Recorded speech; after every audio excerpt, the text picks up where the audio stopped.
religion, government, or national security. Brannon brings the issues of the day into clear focus through the lens of a Judeo-Christian worldview. And now, here is your host, Brannon Howse. And welcome to the broadcast on this Thursday night, April 9th, 2026. We're going to talk about, is the dollar collapsing? 8 key indicators you cannot ignore. We'll talk about that in just a little bit with Michael Weiner. We'll also talk about some other things financially in the news that I think you might find of particular interest. And I also want to talk about what I mentioned in the Worldview Report tonight. Rhode Island, like many states, is using legislation to strip away, little by little, the Second Amendment rights of Americans. I want to play some video clips for you tonight from one of the hearings and take a listen at what some of these folks are saying and the caliber of the people that want to take away your Second Amendment. I also want to talk with Colonel Rob Maness. He's going to join us, and we're going to talk about, well, here's a headline right here. Lawmakers want the DOD Hegseth investigated. The lawmakers want DOD, Department of Defense, Hegseth investigated for biblical Armageddon claims. Well, this is a deceptive headline, I think, because some guy supposedly said somewhere that these, President Trump and the Trump administration was being used by God to prepare for the coming of Jesus. Now, whether that's really said or not, who knows? And if it was said by some guy to some people, again, is that we're going to condemn the whole DOD and the Secretary of War and the whole Trump administration? What's really going on here, folks, is a growing trend to criticize people that talk about the Bible, and particularly Bible prophecy. I want to ask Colonel Rob Maness about this tonight, because I went to see The Late Great Planet Earth by Hal Lindsey, the movie, when I was 9 years old, 1978. My parents took me to the theater to see The Late Great Planet Earth by Hal Lindsey. He just died a couple years ago, I think 95 years old, but he had written the book years earlier. And you're going to hear about the fact that my mom went to the Pentagon when we were living there in D.C. at that time with a friend whose husband was in the military to hear Hal Lindsey. And the room was packed with military people, guys that are military officers. My friend, the late Dr. Jimmy DeYoung, talked many times about generals being in the room as he gave a Bible study at the Pentagon, talking about Bible prophecy. Did you know that Ronald Reagan was interested in Bible prophecy? Yeah, I've got headlines. Here's one. Religion, Armageddon and the End Times, Time Magazine, 1984, talking about Ronald Reagan and Bible prophecy. What I'm trying to tell you is nothing's new under the sun here, folks. People have been criticizing people that believe in Bible prophecy, or people that are called dispensationalists or dispensationalism. Those people are being criticized in these articles back in the 1980s. Ronald Reagan is being criticized for being a dispensationalist. I wonder how many of these hate mongers knew that Ronald Reagan was a dispensationalist. No, most of them don't know that. And most of them don't even know what dispensationalism is. Because I've had some of them say, aren't you one of those dispensationalists that believe that you have to rebuild the third temple for Christ to return? No, I don't believe I have to do that, and I'm not trying to do that. Does the Bible talk about the third temple? Yeah. Does it give me an idea of where we may be on God's prophetic calendar? Yeah, but I don't know hardly any dispensationalists that are out pushing for the building of a third temple. There might be a few. I know of one or two that are interested, but that's not like, oh, one of the things of being a dispensationalist is you believe in rebuilding the third temple in Israel. No, that's really not the case at all. So I'm going to get into that with Colonel Rob Maness tonight. Let's see what else. We're also going to talk to Dr. Bashima. I pre-recorded an interview with her this afternoon, and we talked about many things, including my wife discovered that I have been dehydrated. And did you know there's a survey and a study that keeps showing what percentage of Americans are dehydrated? How do you get dehydrated? You would think, well, if I'm dehydrated, I would certainly know it. I'd be thirsty. Wrongo. Particularly as you get older, your body doesn't respond to dehydration necessarily by being thirsty. And I will tell you how it is I became dehydrated. And I didn't know it. I knew I had certain symptoms, but I thought it was allergies. I thought it was, well, at one point, a bug, and probably did have a bug that had some, vertigo with it. But I figured, oh, it's allergies. But it turns out that I've been dehydrated. And my wife quickly fixed that. We'll get into that tonight with Dr. Bashima. I pre-recorded this interview. I'm also going to give myself a shot on the air, right in the belly. Right on the air, my, what is it? My WD-40, BPC 157. I'm going to do that right on the air and talk to her about that, along with making available because a lot of you are asking, well, how can I get that peptide that's decreasing the inflammation in your neck? So we'll get into all that tonight. So Colonel Maness, Mike Weiner, Dr. Bashima, and yours truly. All right. All right. Before I get into a few things about Rhode Island, I guess President Trump has put out a few interesting tweets today. Before we get into all that, I was going through some old home movies today. And I thought, I think the audience might enjoy seeing some of these. I don't know. Maybe you're not interested in seeing these, but I'm interested in seeing these. So let's see them. I don't know. What do you think, Logan? Don't you think people like to see you guys when you were kids? Get a little behind the scenes, behind the curtain view of us and our family. Well, let's see. I got one of Logan. He's a little feller. But first, let me show you one of my oldest son, who's now 29. He learned to water ski. He wanted to show his grandfather, who was a big water skier. And he wanted to show his grandmother and grandfather, and that my wife's parents, and my father-in-law, the kid's grandfather, was filming. And I got a hold of these in the last few months. I thought you might like to see them. Here we go. Let's start out.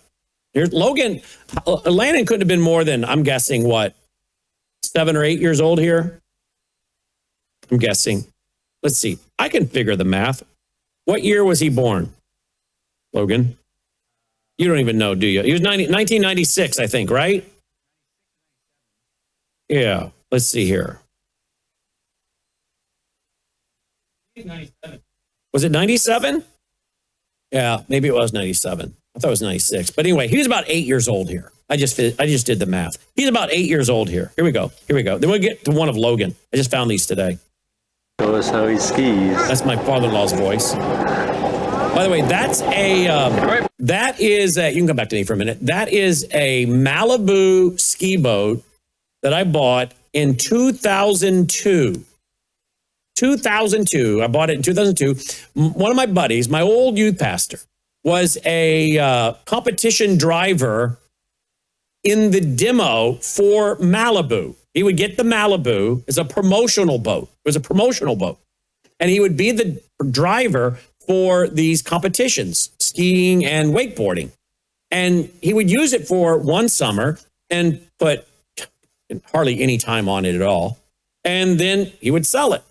And it had like 60 hours, maybe 60 hours on it. Brand new, 2002, gets to the end of the summer season, 50, 60 hours on it, and $10,000 off. And he keeps selling these 1 year. And so I'm like, I'm getting in line. I'd like to get your boat, your 2002 boat this coming summer. So he said, great, put my name down. And end of the summer, he sold it to me. I got 10 grand off of it. So I think I paid $24,000 for that. Do you know that I could sell that boat today? It's in mint condition. I hardly use it because we work too much, right, Logan?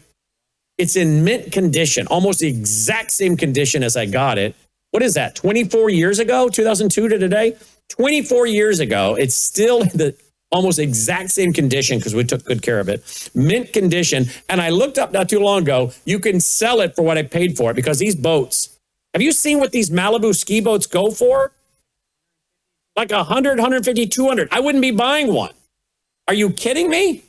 I would not be buying one. In one sense, it's really kind of sad because young families who want to get a ski boat, maybe like their father and grandfather had, who could justify that? So, Logan, what is one of these around 21 foot Malibu ski boat cost today? It says popular LSV models averaging roughly 250 to 350,000. 2026 models like the 22 LSV start at around 225, while larger 26-foot LSV models exceed 350 to 400,000. You got to be kidding me. 400,000 for how long is that? That should be a yacht. 26 feet. The 26 foot. I don't know why anyone would pay that, but I guess people do.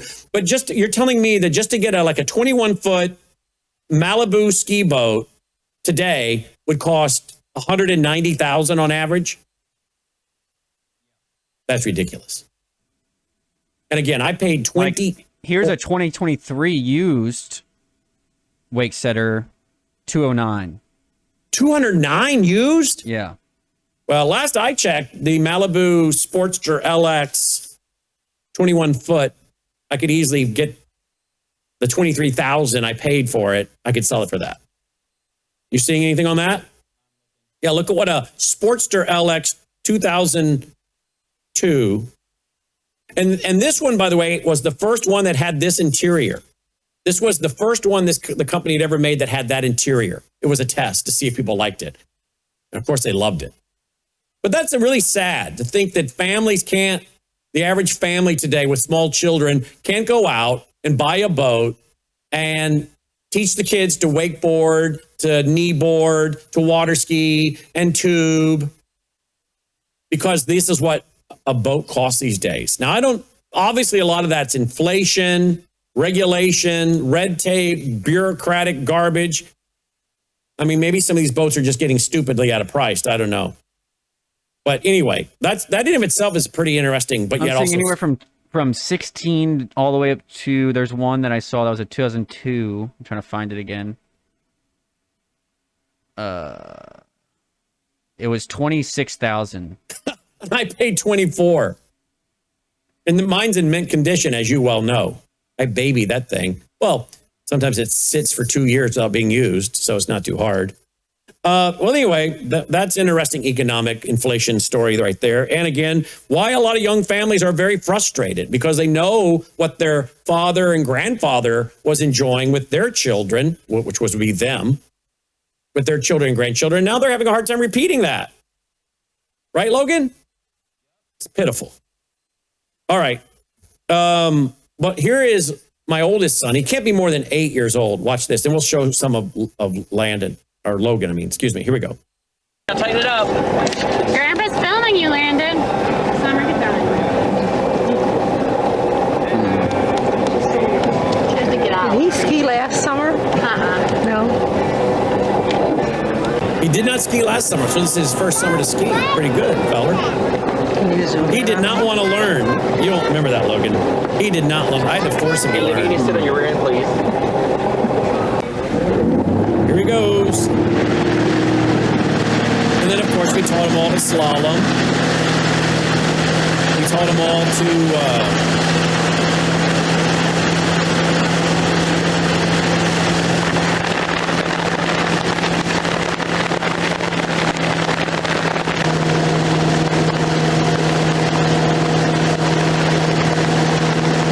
slalom, kneeboard, wakeboard.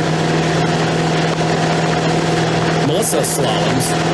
She could slalom when I met her. That because her dad had Mark Twain. He had a Mark Twain boat for years and years. And Melissa's a good water skier. Slalom. I actually had to go learn from the guy that I bought that boat from, my old youth pastor. I had to go have him teach me to slalom because I started dating Melissa and she could slalom. I couldn't slalom. They went out one day to ski, and I went with them, and she could slalom. I could not slalom. I was embarrassed. So I went back home and told my youth pastor, who was not my youth pastor anymore, who was my friend then, and I said, look, you got to teach me to slalom. I got this beautiful girl I'm dating. The family's all into skiing, and I don't slalom. I could ski, but I did slalom. So he taught me to slalom. But Melissa's a good skier. But anyway, that was that. Now let me advance it a little bit. Let's see here. Let's see. I think here he is kneeboarding. Yeah, here he is kneeboarding. Logan liked to kneeboard too. Look at that. Normally they could turn around. They could do that and turn around. All right, there's Melissa and her mom, and I guess that's me, obviously. Hi, Captain. Hi. You're doing a great job, too. Hey. Landon's got what? One that looks like mine. What year? No, he skied and he's 1999 summer he learned. for 30,000. Man, they do hold their value. There he is, slalom, or kneeboarding. Anyway, I stumbled on these today. I thought, well, I got to show the audience these. Now, do you want to see Logan? Logan, he couldn't have been more than a year and a half old, I'm guessing. Oh, wait a minute. This is kind of fun. Let's see here.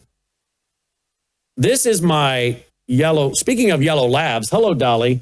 This is my, you're going to see my yellow lab underneath the console. Here we go. There's Melissa. There's my yellow lab Summer under the console. Look at her. That was her spot. All my labs would go up under there at my feet and sleep. That's my lab Summer. My daughter up front. There you go. All right, let's see. You want to see some Logan? You want to see some Logan? Let's see here. Let me set it up for you, Logan. All right, hang on. All right, here comes Logan. Are you on the mic, Logan? Yep. Well, Logan liked to get up on the old hearth because we would take him to different shows and he would see people up there singing and playing guitar and doing comedy. And I particularly brought Matt Bubba Gum and his dad to the Ozarks conference. Some of you guys remember him.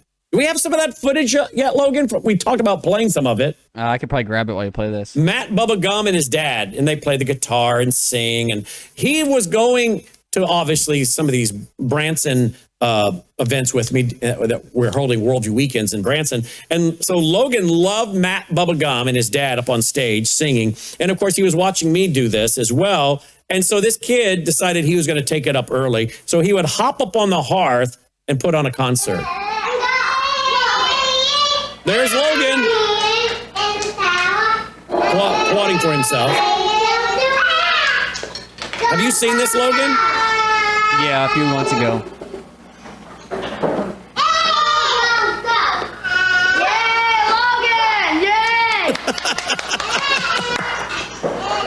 This was pretty much a daily routine during the summertime, particularly.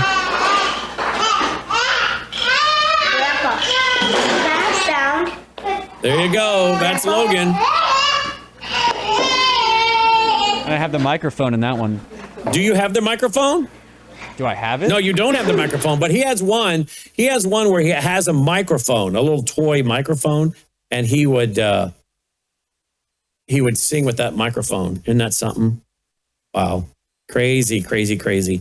My wife, I showed Melissa some of those today. She's like, where has the time gone? Where has the time gone? I actually stumbled on Melissa's graduation today. Your mom's graduation from high school.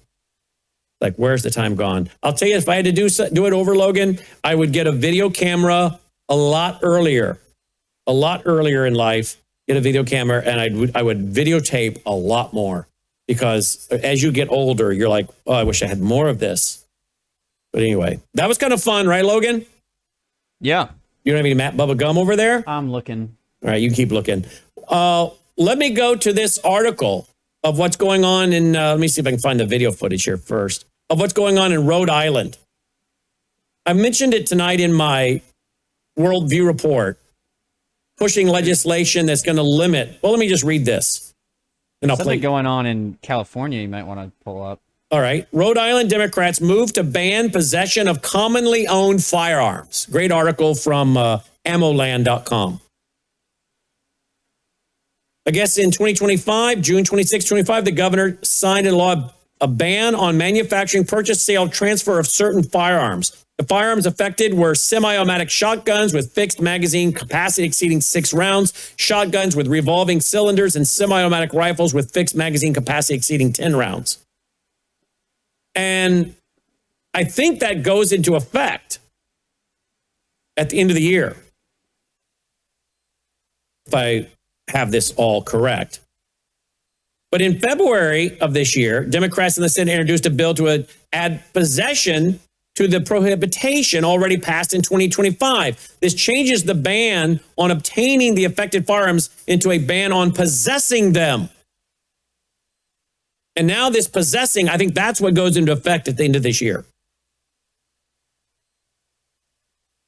The executive director of the National Rifle Association, quote, "The Rhode Island gun grab is a microcosm of what we're seeing across the country. Year after year, progressive politicians continue to implement cookie-cutter gun control laws that erode the rights of law-abiding citizens. Now, just 1 year after banning the sale of so-called assault weapons in Rhode Island, anti-gun advocates want to outright ban the possession of most commonly owned firearms in the United States.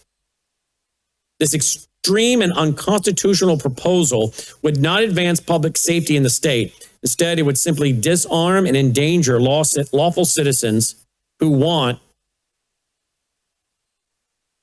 to protect their families from violent criminals."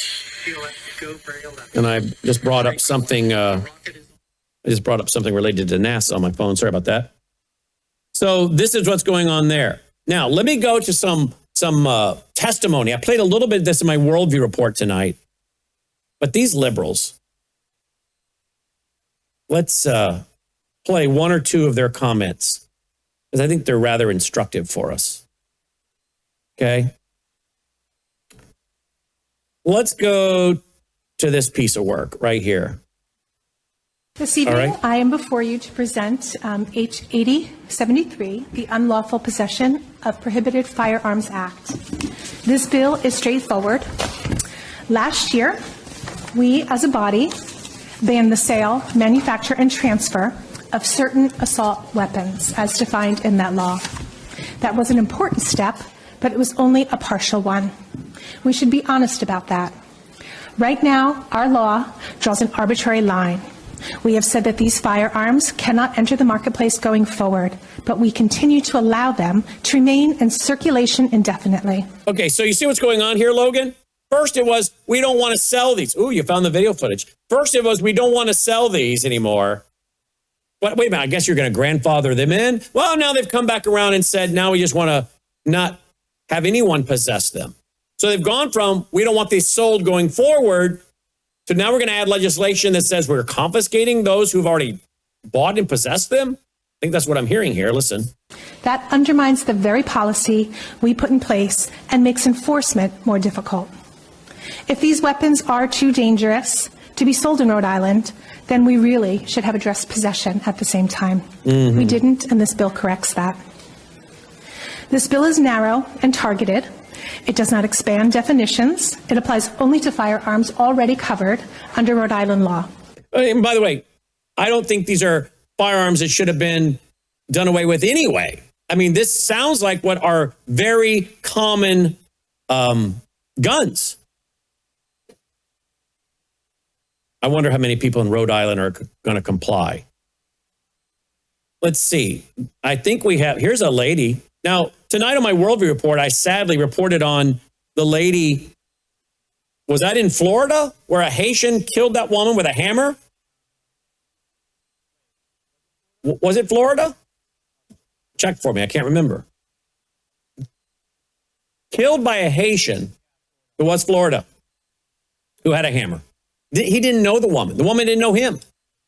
Well, what if she'd had a gun?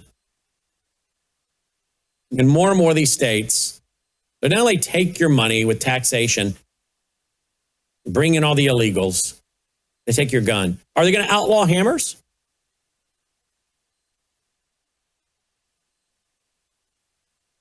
What if that woman again had a gun? She could have in Florida, and I wish she had. Listen to this woman in Rhode Island. Thank you for allowing me to speak today.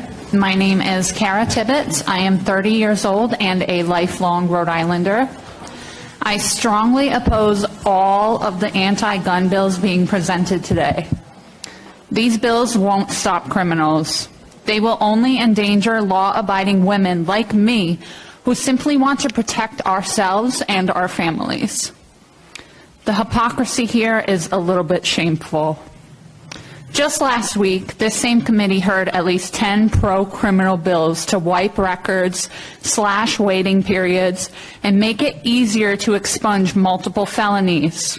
You were eager to give offenders second chances.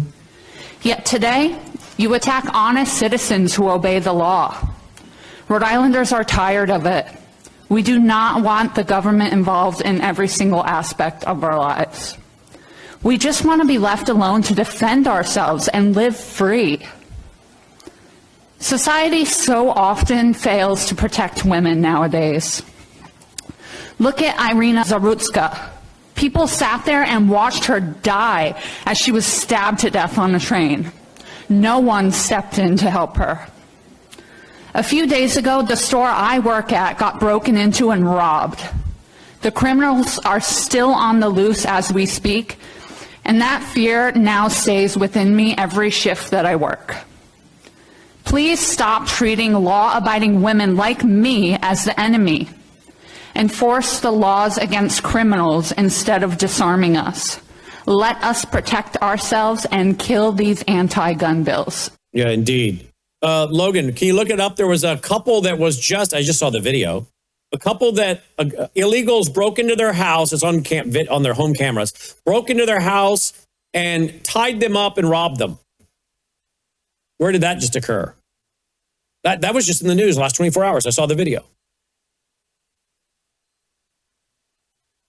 You protecting yourself and your family. I thought I have another clip. I think I do. See if I can find one. I thought I had another clip here of someone speaking on this. Was that in Miami? It was. It was in Miami. You want to throw that up on the screen? If you find it. They broke into the home. It's on video. They broke into the home and they tied up the family. I don't know what else they did to them. But so many people need to be armed, in my opinion. Let's take a look at this little clip right here. Here we go. This is also related to the same bill. Disqualifies individuals with prior felony convictions from purchasing or possessing a firearm. So I would also kindly, if you have any very detailed questions, I would kindly refer you also to the Attorney General for any of those answers. Well, thank you, Representative. In light of that, do we still have questions? Okay, Representative Place. I mean, it's already illegal federally, so aren't we just setting up for like a charge stacking situation where someone can get double charged for it? In other words, you get caught with an illegal firearm, you're a person who can't carry a firearm federally, now you're just facing 2 criminal counts.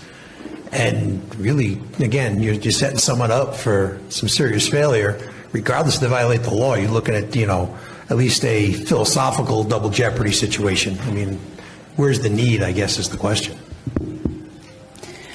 Representative Knight is willing to take this. I don't really have the answer to that. Do me a favor and shut off your mic so we don't get feedback. Yeah, how about just instead of shut off your mouth, instead of shut off your microphone, you just shut up altogether, right? I mean, these people, I don't know. They sponsor this legislation. They bring these gun bills. They're asked questions about it. And then, I don't know. Who's really behind it? These people aren't smart enough, in my opinion, to be behind it. So who's really behind it? I think we all know. It is the anti-gun lobby and the leftist Marxist, that are funding, and this is cookie cutter legislation, like I think the NAR representative said, the NRA. Let's roll that. Let's roll that, Logan. All right, that's fine. Just play it again and I'll narrate it. It's pretty clear what's going on. That's the video I saw. Caught on their own surveillance camera. These I read from the article. They're illegals.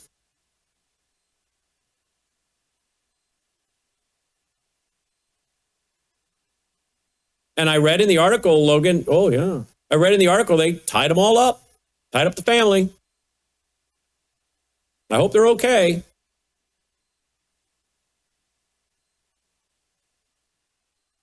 Just horrific.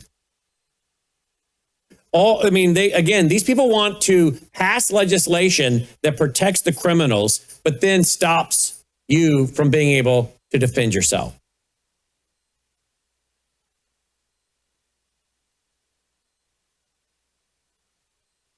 There was some more testimony there. I guess we don't have time to play all of it, but there was some really good testimony from some folks. Here's another clip. Here we go. Watch this one. How do you respond to the Ninth Circuit overturning, or I should say, ruling this similar bill in California unconstitutional? Again, Ninth Circuit, not exactly the most pro 2A circuit court in the country, but they did find this to be unconstitutional in California. And I'm just wondering how you believe that, putting this in Rhode Island, how it can survive a constitutional challenge. Well, I just addressed that by telling you what California did to address it. They changed their law to 3 guns a month, and so I would be willing to consider that. So you think changing it to 3 would now make it constitutional versus what it was before? I'm just saying that's what California did in response to that decision. So based off of Heller, what is your historical analogical regulation that would allow for this under the current way of looking at the Second Amendment? I'm not an attorney, so I'm not going to be able to talk a lot about Heller. I've shared with you my opinion on the fact of what happened in California. Thank you. That's what My opinion. Again, these people are apparently pushing legislation that they don't really know a lot about or the legal ramifications of. But again, apparently they're given a template and a bill, and here, go to it.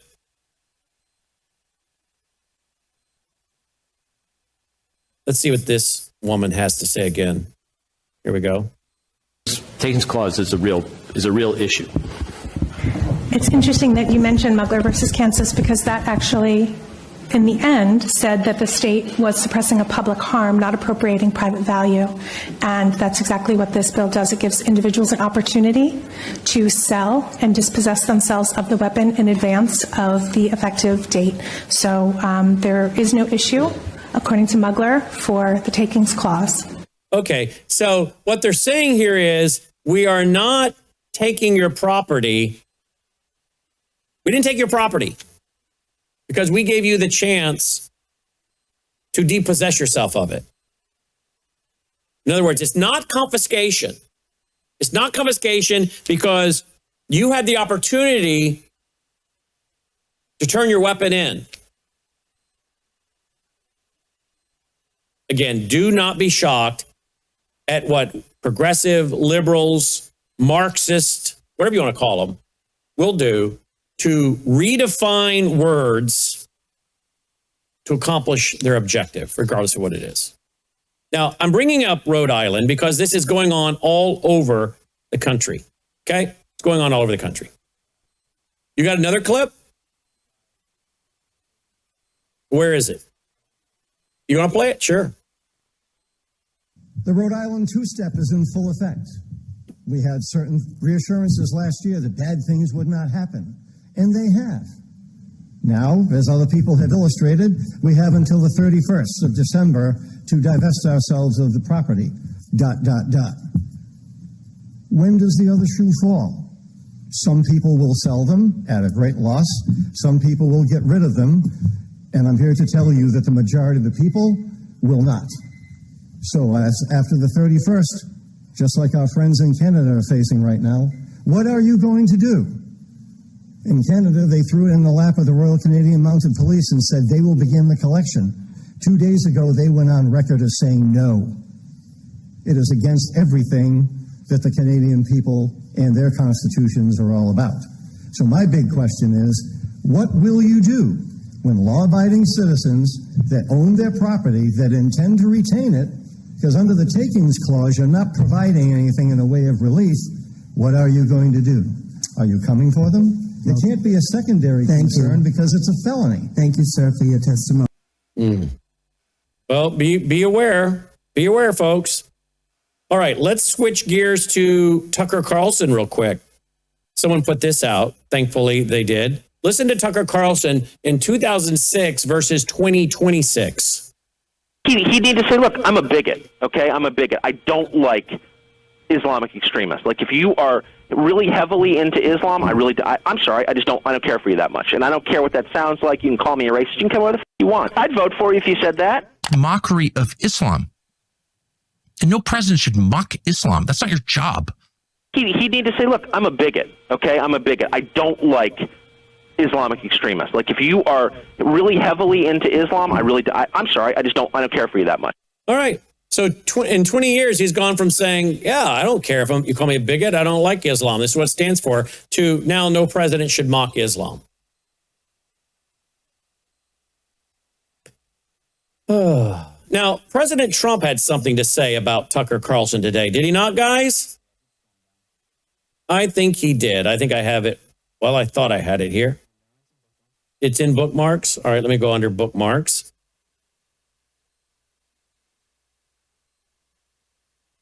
Boy, there's a lot in bookmarks today, Logan. It's not in bookmarks. But it's easy. It's easy enough to find. Trump on Alex Jones. Well, he put out a tweet today. It is a lengthy tweet, but it is a tweet on Alex Jones and Megyn Kelly. Here it is. Here it is. I know why Tucker Carlson, Megyn Kelly, Candace Owens, and Alex Jones have been fighting me for years, especially by the facts that they think it is wonderful for Iran, the number one state sponsor of terror, to have a nuclear weapon, because they have one thing in common: low IQs. Get that a little bigger. They're stupid people. They know it. Their families know it. And everyone else knows it, too. Look at their past. Look at their record. They don't have what it takes, and they never did. They've all been thrown off television, lost their shows, and aren't even invited on TV because nobody cares about them. They're nut jobs, troublemakers, and will say anything necessary for some free and cheap publicity. Now, they think they get some clicks because they have the third-rate podcast. They have third-rate podcasts, but nobody's talking about them, and their views are the opposite of MAGA. Or I wouldn't have won the presidential election in a landslide. MAGA agrees with me and just gave CNN a 100% approval rating of Trump, not hand-flailing fools like Tucker Carlson, who couldn't even finish college. He was a broke man when he got fired from Fox, and he's never been the same. Perhaps he should see a good psychiatrist. Or Megyn Kelly, who nastily asked me the now famous only Rosie O'Donnell question, or crazy Candace Owens, who accuses the highly respected First Lady of France of being a man when she is not, and will hopefully win lots of money. And talk about the First Lady of France, will hopefully win lots of money in the ongoing lawsuit. Actually, to me, the First Lady of France is far more beautiful, a beautiful woman than Candace. In fact, it's not even close. Or bankrupt Alex Jones, who says some of the dumbest things and lost his entire fortune, as he should have, for his horrendous attack on the families of the Sandy Hook shooting victims, ridiculously claiming it was a hoax. These so-called pundits are losers, and they always will be. Now, fake news CNN, the failing New York Times, and all of the other radical left news organizations are hailing them and giving them positive press for the first time in their lives. They're not MAGA. They're losers, just trying to latch on to MAGA. As president, I could get them on my side anytime I want to, but when they call, I don't return their calls because I'm too busy on world and country affairs. And after a few times, they go nasty, just like Marjorie Taylor Brown. If I was Marjorie Taylor Greene. But I no longer care about that stuff. I only care about doing right for our country. MAGA is about winning and strength. in not allowing Iran to have nuclear weapons. MAGA is about making America great again. And these people have no idea how to do that. But I do, because the United States is now the hottest country anywhere in the world, President Donald J. Trump. Well, obviously, we are not fans here of Alex Jones, nor are we fans of Megyn Kelly or Candace Owens or Tucker Carlson or any of them. And I wish President Trump had put in there that all of them seem to be united by their anti-Semitism. But I will thank President Trump for pointing out today these individuals, because I do think we've got a problem. Now, we also have tonight President Trump talking about Iran. They're not keeping the deal, are they? Iran is doing a very poor job, dishonorable, some would say, of allowing oil to go through the Strait of Hormuz. This is not the agreement we have. Well, I told you guys yesterday on radio, it would not hold. You can't negotiate with terrorists. They will not honor their word. We'll see where all this goes. But I do appreciate the president pointing out Candace Owen and Tucker Carlson and Alex Jones and the rest of them, who, in my opinion, seem to be nothing more than, in many ways, doing the propaganda for, again, Putin's brain, Alexander Dugin. And we have, of course, covered that. Let's see. Anything else, Logan, before we go to Colonel Rob Maness? Yeah, I saw that. A deputy killed in California trying to evict somebody from the house. He got killed. Yeah, that's sad. It's pitiful. Pray for him, or pray for his family, I should say. Oh. I mean, that sounded like the dude from Welcome Back Kotter for a minute.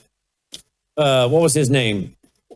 The hog, was it called the Hogwarts on Welcome Back Carter? You don't know, Logan. That was 1970s. What was that guy's name? Was that Lenny? No, that's Laverne and Shirley. What was the guy on Welcome Back Kotter that used to say, oh, who was that? Not John Travolta. Come on, Logan. Arnold Horshack. That's right. How did you look that up so fast, Logan? Yeah, is he still living? Yeah, Horshack. I'm taking the older audience down memory lane tonight. Died in 2012. Wow.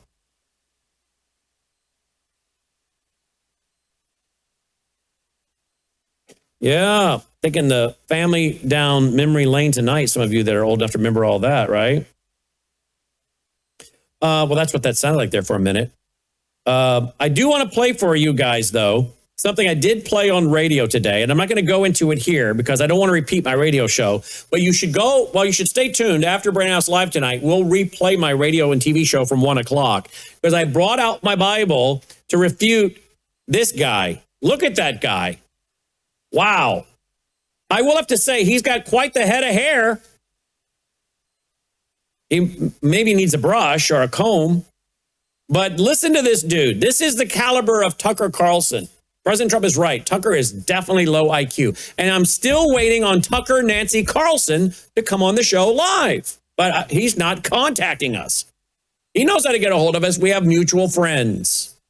I would actually argue, and this is a bold statement, the Democratic Republic is the greatest government experiment in the history of humanity. I would say I've enjoyed it. You've enjoyed it. Yeah. So we enjoy it. I love America. You love America. I do. Capitalism should not be anywhere near Christianity. You think? Wow, that's an intelligent response there, Tucker. He's a smart man, isn't he? So he agrees with it. Really, he agrees with that statement. Here we go again. You love America. I do. Capitalism should not be anywhere near Christianity. You think? Christianity is more, and I don't like the word socialist with the weight it carries, but Christianity is socialism at its core. Christianity is authoritarian. Christianity is socialism. Sorry, wrongo, mister. It's the marker to build social capital. You look at that early Church of Acts and it transformed Rome. Okay, the early church of Acts is not an example of socialism. People take they had all things in common to say they were involved in communal living and communism. Well, I wrote a book called Twisted Scripture, Twisted Theology. I think that was 2014. And I'm not selling a book because you don't need to go buy it. It's out of print. I don't think you can buy it. Well, I mean, you could probably buy a used copy on Amazon. But I wrote a book called, and you can get it at the Vault. All my books are a PDF now in the Vault, worldviewtube.com/vault. In 2014, I wrote that book, Twisted Scripture, Twisted Theology. Several of the most well-known verses that are twisted, right? Like whatever is bound in heaven will be bound on earth, and we're going to bind this, and I bind you, and all that. That verse has to do with church discipline and heaven agreeing when church discipline is properly carried out. Someone either they're bound in their sin and you carry out church discipline, or they have repented and they're let loose and there's no need for church discipline, or there's church discipline because they don't repent. They're bound in that sin. Church discipline takes place, but they come back and repent. You unleash them. They're not bound by that sin anymore. You restore them to fellowship. But that's just one of many verses misquoted. Judge not, lest ye be judged. That's misquoted. Well, another one is Acts 2, that the early church was involved in socialism. And today during radio, I went through the whole process and took you into, all the way up into Acts chapter 5 with Ananias and Sapphira. And what was going on there? And they're lying to the Holy Spirit. But there are many people that teach the early church of Acts was involved in socialism. No, they were not involved in socialism. The first thing is that they were private individuals, not the government. The government wasn't forcing them to do this, number one. But number two, they still were not involved in some kind of voluntary system of socialism. Now, if you want to hear the whole thing, you're going to have to go and stay tuned or watch it on demand at worldviewtube.com. But there you go. Tucker's at it again. And I have to ask the same question I did on radio today. Why is Tucker and so many of these people, in my opinion, so aggressively setting up Christians as the problem? The Christians are the Islamophobics. The Christians are wrong for ridiculing or mocking Islam. The Christians are crazy dispensationalists. The Christians are crazy into heresies like the rapture. The Christians are wanting to build a third temple. They're crazy. They want to build a third temple, and they think it's our duty to use the military to help Israel build a third temple. All the other crazy things being said. Why are Christians constantly being set up? I think it shows you who benefits from that. And thus, I think it shows you who benefits from this, who it is they're really working for ultimately. It's a spiritual battle. But as I said, Christians are being set up for more persecution. They're doing the work of the left. What's very interesting, if you read my book, The Coming Religious Trojan Horse, 2011, The Coming Religious Reich, 2016, I talk about the fact that there will be those who come from the, quote, church, false church, and from the right that are going to help the left. When the left introduces hate crime legislation for those that speak truth about Islam, and they're going to say these people are Islamophobic, that's a hate crime. Guess, you know what I said?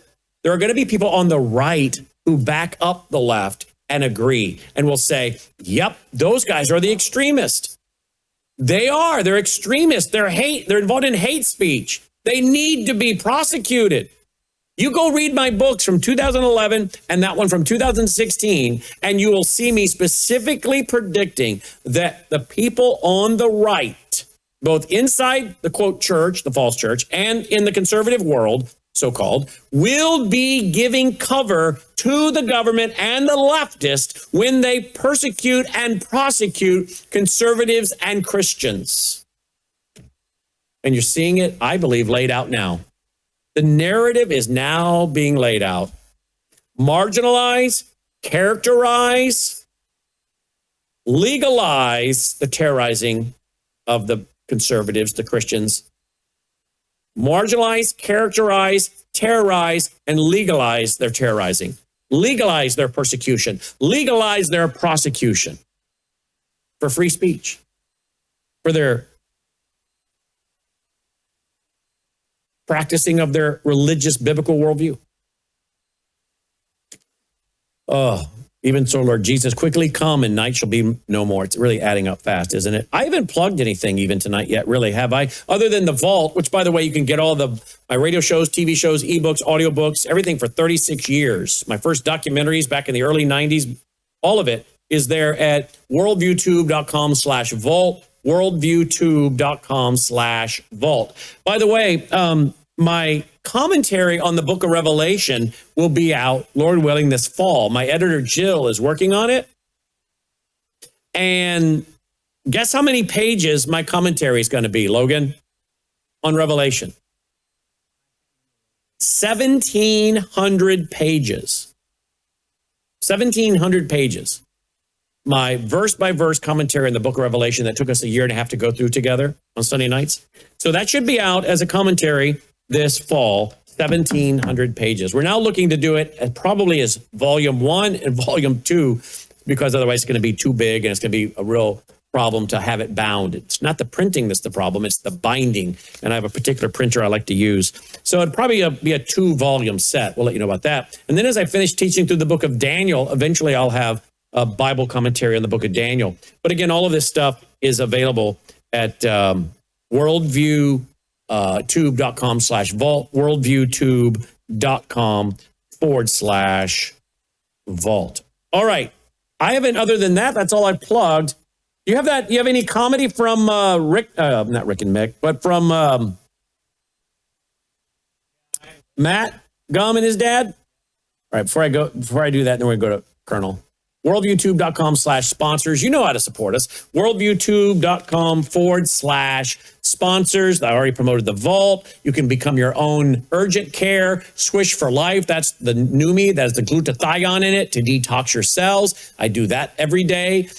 Some studies show that glutathione may remove mercury from your brain, helping prevent Alzheimer's, dementia, and Parkinson's. By the way, there's 165,000 studies on glutathione. It's naturally occurring in your body, starts to decrease around age 20. So get it back in your system with Numi. You can swish with it every day. As you know, Dolly loves her Happy Howl, and that's at dollyfood.shop, dollyfood.shop. Worldview Talk, that's your satellite phone, your solar generators, your bulletproof backpacks, and so much more. Worldviewtalk.com. We also have, what else do I want to mention? The Worldview Water, filter of the water. We have Gatatana. I drink that every night with my dinner. That's a phytoplankton. I have a scoop in water every day. Dolly gets half a scoop on her food. There is a pet product for pets. It's a little cheaper than the human product. And then, of course, you know I do the Bella Grace every day with the 3 powerful ingredients that are in there. Check all of that out if you would. Great ways, I think, to support your health and us, or that of your fur baby, while supporting us at the same time. worldviewtube.com/sponsors. All right, before we go to the Colonel, we were going through some of our old DVDs the other day and found some of the Branson Worldview weekends. We used to bring in a father and son team.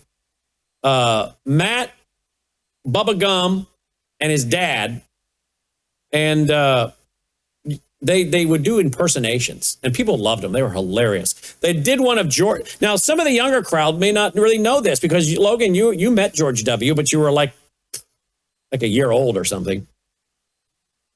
So some of the younger crowd don't know the mannerisms of George H. and George W. enough to know this, or the names of the people that are around then, like the, I think it was the UN Secretary General, Kofi Annan, or the National Security Advisor, Condoleezza Rice.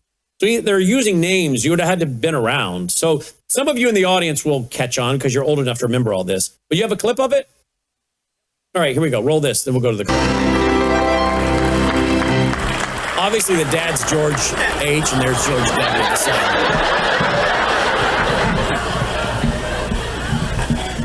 How y'all doing today? Appreciate you people. Good Americans out here.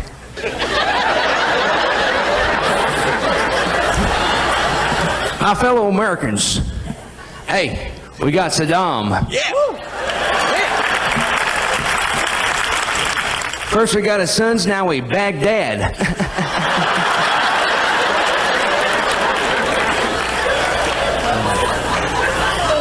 You know, Richard Clark's been very critical of me lately. I just want to say one thing to you. Liar, liar, pants on fire. I'm made of rubber, you're made of glue, everything bounces off me sticks to you. Also, John Kerry's been putting out some very hurtful ads about me, saying some very mean things. I just want to say I'm not going to get involved in mindless name calling with a giant booger head that throws like a girl. I'm George W. Bush, and I approved of that joke. Yeah, me and my dad, we've been traveling around the U.S. here recently, just visiting our friends and everything. I'd like to thank you for having us here at the Worldview Weekend. This is great. It's a great little thing you got going. Love it. Beautiful. You know, son, I just got to say, me and your mom, Bar, we think you're doing a good job. Well, thank you, Dad. Appreciate that. We're proud of you. Appreciate We're you. proud of you. Yes, we. I just got to ask you, is there anything that I can do to help? Well, as a matter of fact, you can help me on this report I have on the new leader of China. Great, lay it on me. What's this about China? Well, who is the new leader of China? Well, how would I know? I've been gone a long time. Dad, who is the new leader of China? That's what I'm asking you. That's what I'm telling you. That's what I want to know. Who's the new leader of China? Yes. I mean the fella's name. Who? The guy in China. Who? The new leader of China. Who? The Chinaman. Dad, who is leading China?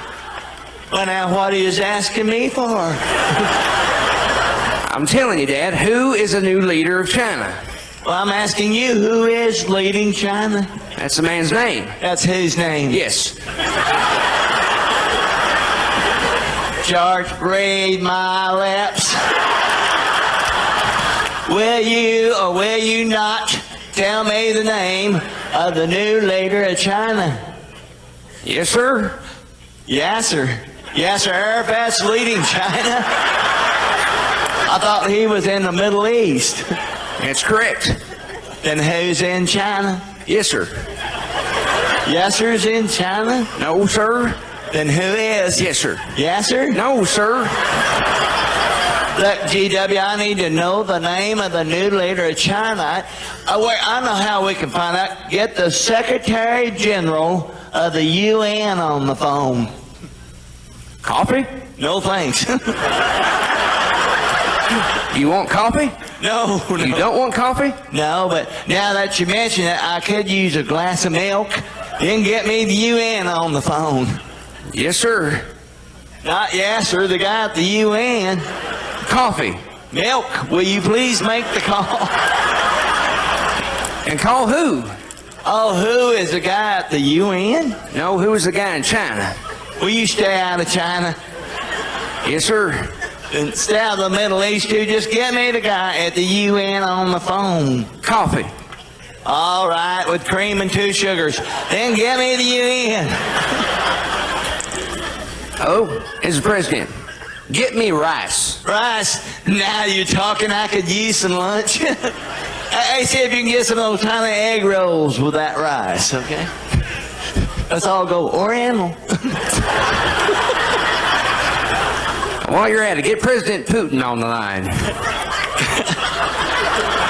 Son, I can tell you from personal experience, if the president's Putin, it's from all that coffee and rice. Dad, come on.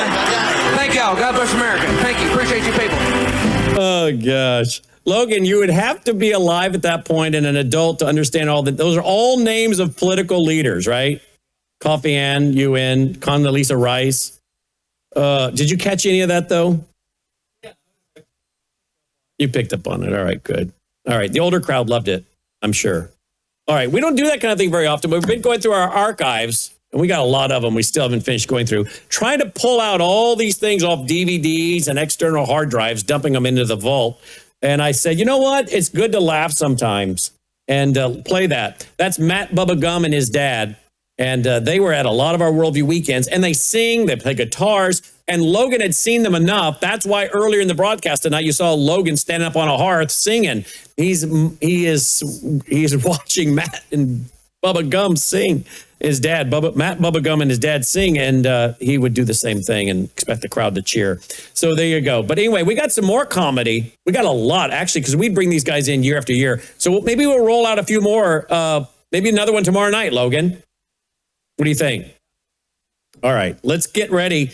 Let's talk about why some in the military are being criticized for being interested in Bible prophecy. Well, it's not new. Ronald Reagan was being mocked and ridiculed by some. We'll show you an article from Time magazine back in 1984. Reagan's being talked about. Armageddon, end times, dispensationalism. Really, nothing's changed. Well, there's a military guy that I like to bring on and has a show right here every day at 2 o'clock Central. Colonel Rob Maness. He also grew up reading the Bible, going to a Bible teaching church, a dispensational church that believed in the rapture and understanding God's role for Israel. And he also, as a young man, read the book by Hal Lindsey, The Late Great Planet Earth, that became a movie. And, Time Magazine and many other websites, well, not websites at the time, magazines and newspapers were talking about the influence of dispensationalism and Bible prophecy on Ronald Reagan. So this is not new at all, what's facing some at the DOD and in the Pentagon tonight. We'll get into that with Colonel Rob Maness right after this. We live in uncertain times. In fact, we live at a time when our own governments all over the world are warning us that there could be big problems with our power grid. World War III seems to be right on the horizon. Let me ask you this. Do you have a satellite phone? Should communications go down with cell towers? Do you have a satellite phone to get a hold of that college student or your spouse who travels, whatever it might be, to get a hold of your senior adult parents? We have satellite phones at worldviewtalk.com, and you get the satellite phone for free when you sign up for their very reasonable payment programs for the service. Sign up for the service with a reasonable contract, get the satellite phone for free. Worldviewtalk.com. You'll also find they have, what I now have, which is a solar generator. Yeah, I have a gas generator, an LP propane generator, but what if that goes down? I want to back up to my backup. So I now have a solar generator as well. You'll find them at worldviewtalk.com. Check it out today, worldviewtalk.com. Joining me now is Colonel Rob Maness. He joins us from the nation's capital to talk about, something that's not new at all, and that is people inside a presidential administration being criticized for their belief in the Bible or their interest in Bible prophecy. I did a little research today, and I found an article going back several years related to Time magazine. Let's see if I can find that article. Here it is right here. Religion, Armageddon, and the End Times, dated November 4th, 1984. This is interesting, Armageddon in the End Times, because you know what else? We have another article out from military.com. Lawmakers want DOD Hegseth investigated for biblical Armageddon claims. Well, that's not a real accurate headline, because when I read the article, what I found out is there is supposedly someone that made a comment to the effect that the troops, he urged us to tell our troops that this was all part of God's divine plan. And he specifically referenced numerous citations out of the book of Revelation referring to Armageddon and the imminent return of Jesus Christ. The non-commissioned officer wrote this in an email. Well, who is the individual that wrote this? Who's the individual that they claim said this? And even if there was some individual that reportedly said this to some of the troops, you know what? We live in a country where people have the freedom to say things, but it doesn't mean this is coming from the Secretary of the Defense. That's why the headline's a little interesting. But this is not a new controversy. Ronald Reagan was being criticized for having an interest in the Bible and Bible prophecy. I want to have the Colonel join us to talk about this because he grew up just a few years ahead of me. And this was very popular in the 70s, thanks to books by people like Hal Lindsey, the late great Planet Earth, which became a movie. And I think we determined that that movie came out in the theaters in 1978. I was 9 years old, living in the suburbs of Washington, D.C., when my parents took my twin sister and we went to see the late great Planet Earth. So I grew up around this. The Colonel, I think, grew up reading this book. Why is it a problem if people in the military have an interest in Bible prophecy? Let's talk to Colonel Rob Maness. Colonel, welcome back to the broadcast. Thanks for being with us. Hey, thanks, Brannon. And I appreciate you doing this. I think the reason why it's coming up now is a couple, but foremost in many people's minds is a discussion about the government of Iran being led by these mullahs that are what are termed 12th Imam believers. And people believe that they want a nuclear weapon so they can initiate hostilities in the right place against the right enemy that would generate the 12th Imam returning to earth. And believers in Christ are being compared to the crazy and insane 12th Imam mullahs and their Islamic Revolutionary Guard Corps that wants to bring about that event. Look, I was saved when I was 14 years old, and I had read the Hal Lindsey book. A friend of mine gave it to me before I was 16, and I'm a Southern Baptist, so I think by nature we're dispensationalists. I hadn't really heard of the term before because we believe the rapture is going to come and take all the believers away that are able to be taken away, and then the tribulation period, just the timing of it.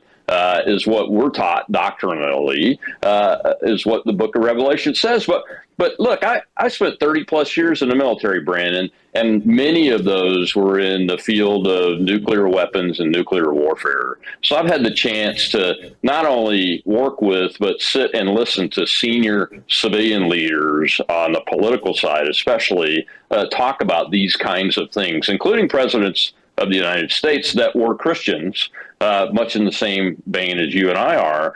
And I've never once, not one time, either a political person that's in the government, somebody running for office, or a pastor where I've attended a church or even seen on television, I have never once seen any of us advocate for initiating hostilities with nuclear warfare in order to generate the conditions to create Christ coming back to take us all home.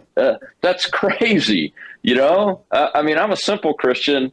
I know what the Great Commission says. It says to go spread the good news about Jesus Christ and that he came to earth.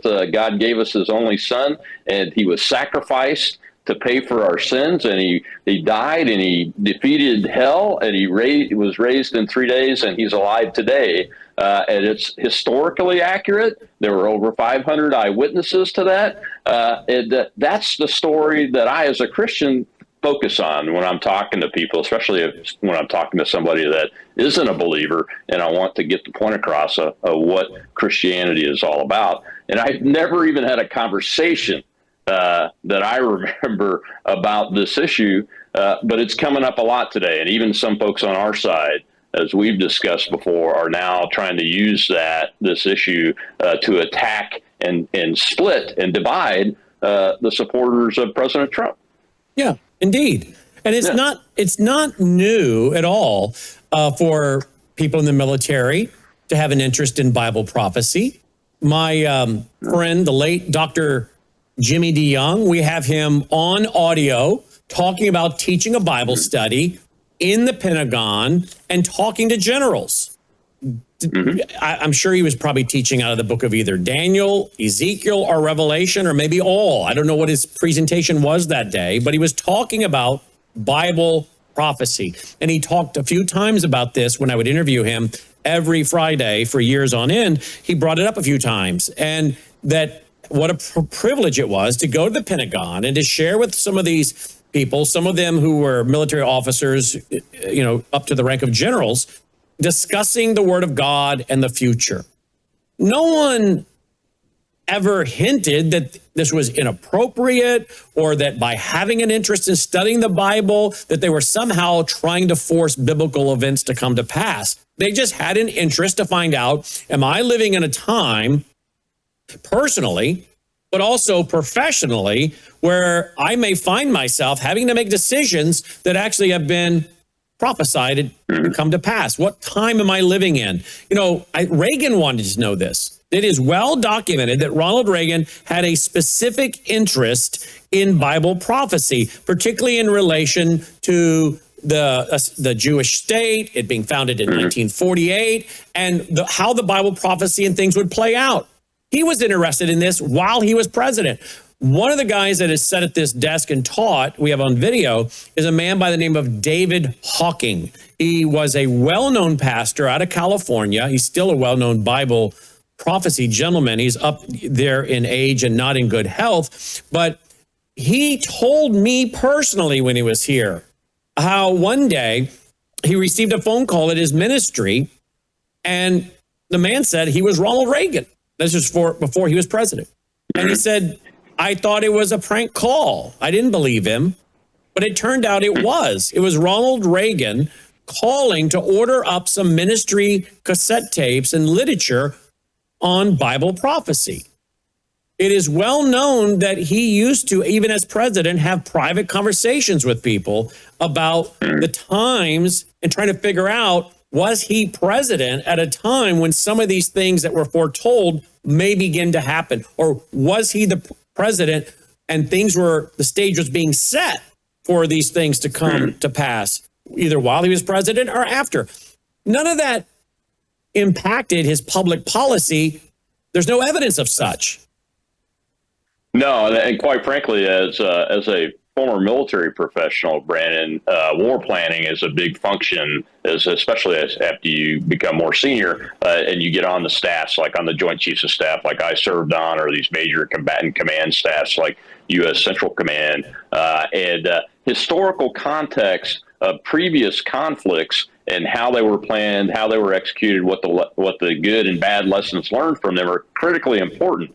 So it doesn't surprise me that we would want to know, the President of the United States, who's the commander-in-chief, would want to know the context of the time that he lives in when he's a Bible-believing Christian from a prophecy perspective, so that he has a better understanding of the world that he has to make decisions in. It's perfect common sense. Perfect common sense.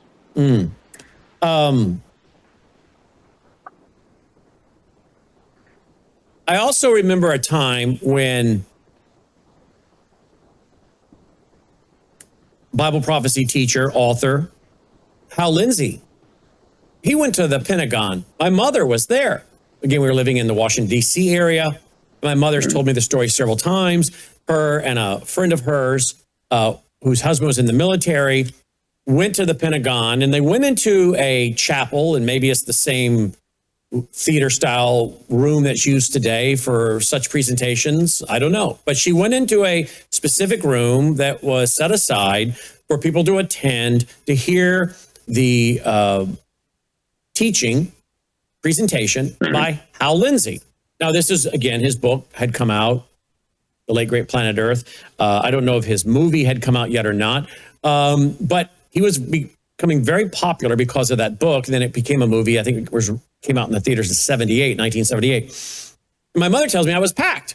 The room was packed. And a lot of them were officers. They were high-ranking officers. They were intrigued by what he was talking about. They wanted to hear about it. This article in Time magazine, again, look at the headline from 1984, Religion, Armageddon, and the End Times. And the article is basically, again, saying that Ronald Reagan was somehow really interested in this. And one of the most particular twists of 1984 campaign, St. John's apocalyptic vision of the end times emerged last week as a political issue. During the final presidential debate, panelist Marvin Gaub of NBC asked Ronald Reagan, quote, "Do you feel that we are now heading perhaps for some kind of nuclear Armageddon?" End quote. While Nancy Reagan gasped, "Oh no," to companions, the president answered that yes, he had chatted with people about the biblical prophecies.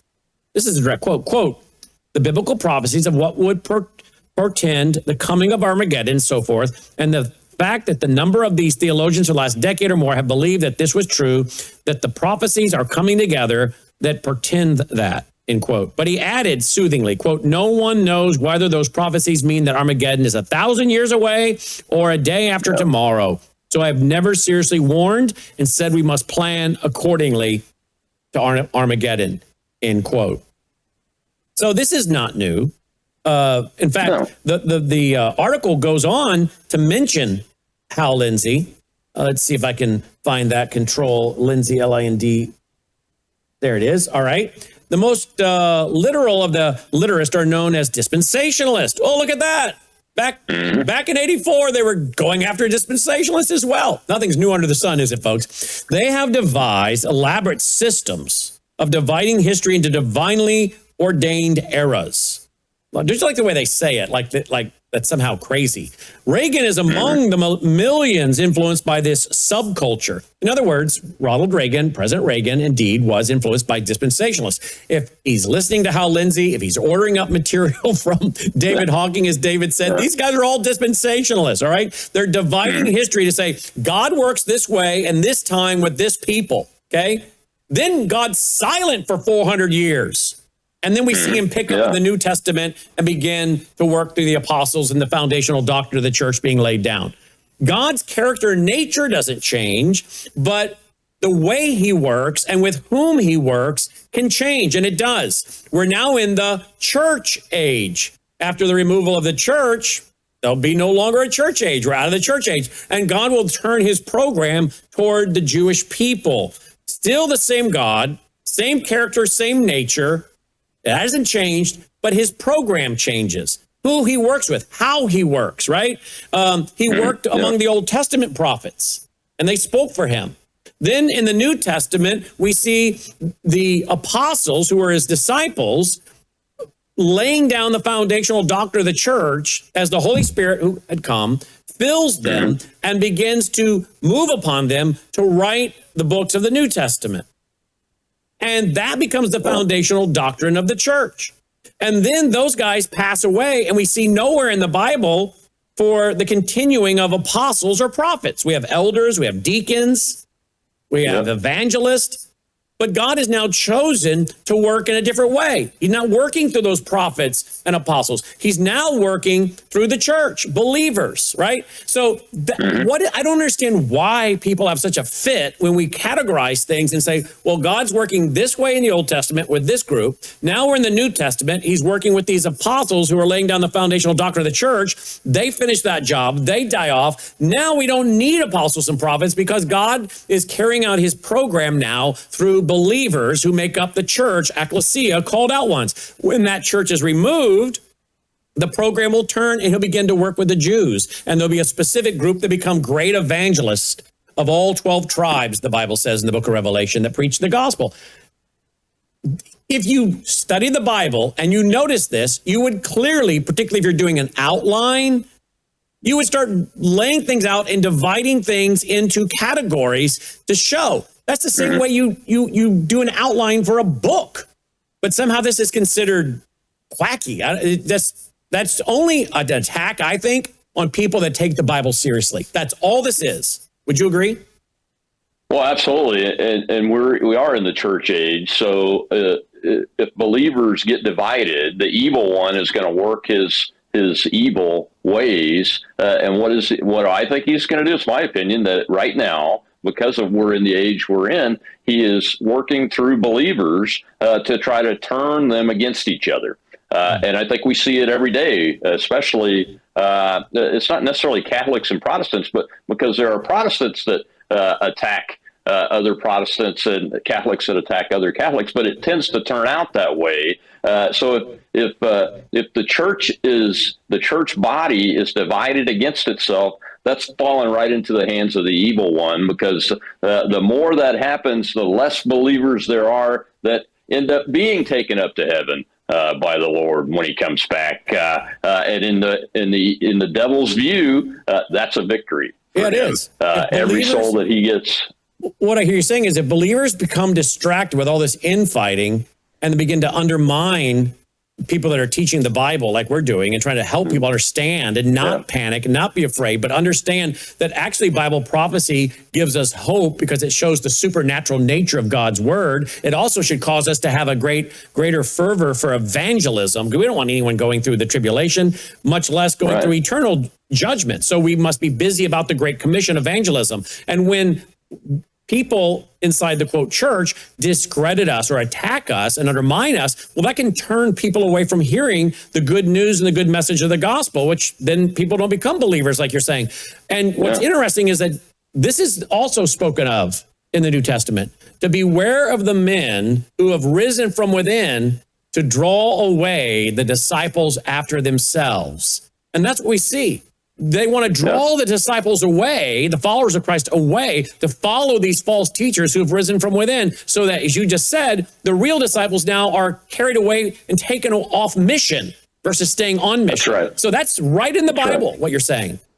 That's exactly the way I see it working. And it's a military type operation, because the enemy is always trying to distract their opposition away from their mission so that they can't achieve that mission. It's happening right before your eyes between Iran and the United States and Israel.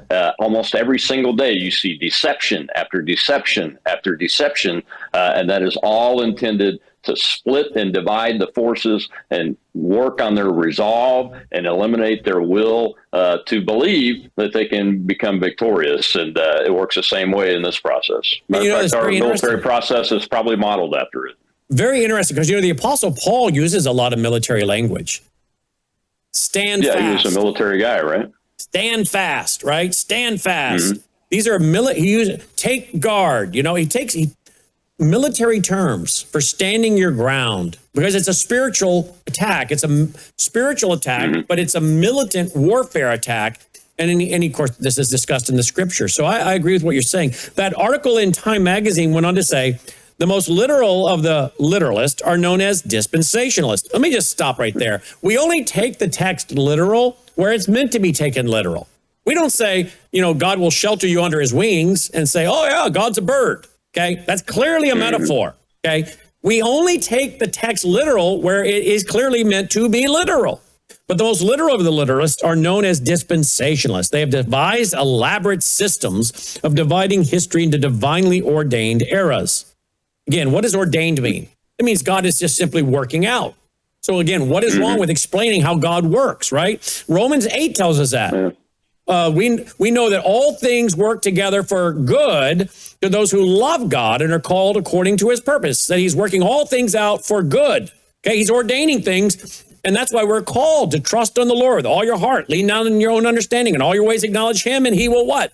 Direct your paths. He'll order your ways, right? Your days are ordained, the Bible says. I don't know why they have a problem with these. I don't think whoever wrote this in 84 knows what these terms mean. But it goes on to say Reagan is among the millions influenced by this subculture, which is actively promoted by Bible colleges, seminaries, TV and radio preachers, and popular products of the second coming industry like Hal Lindsey's The Late Great Planet Earth, which has an astonishing 15 million copies in print. Dispensationalist views of how Bible prophecies will be fulfilled vary widely, and to mainstream Protestants seem forced and fanciful. Many contemporary signs of the times, famines, wars, earthquakes, say critical commentators have existed in almost all historical periods. But the prophetic movement can point to the fulfillment of what they see as a major biblical prediction.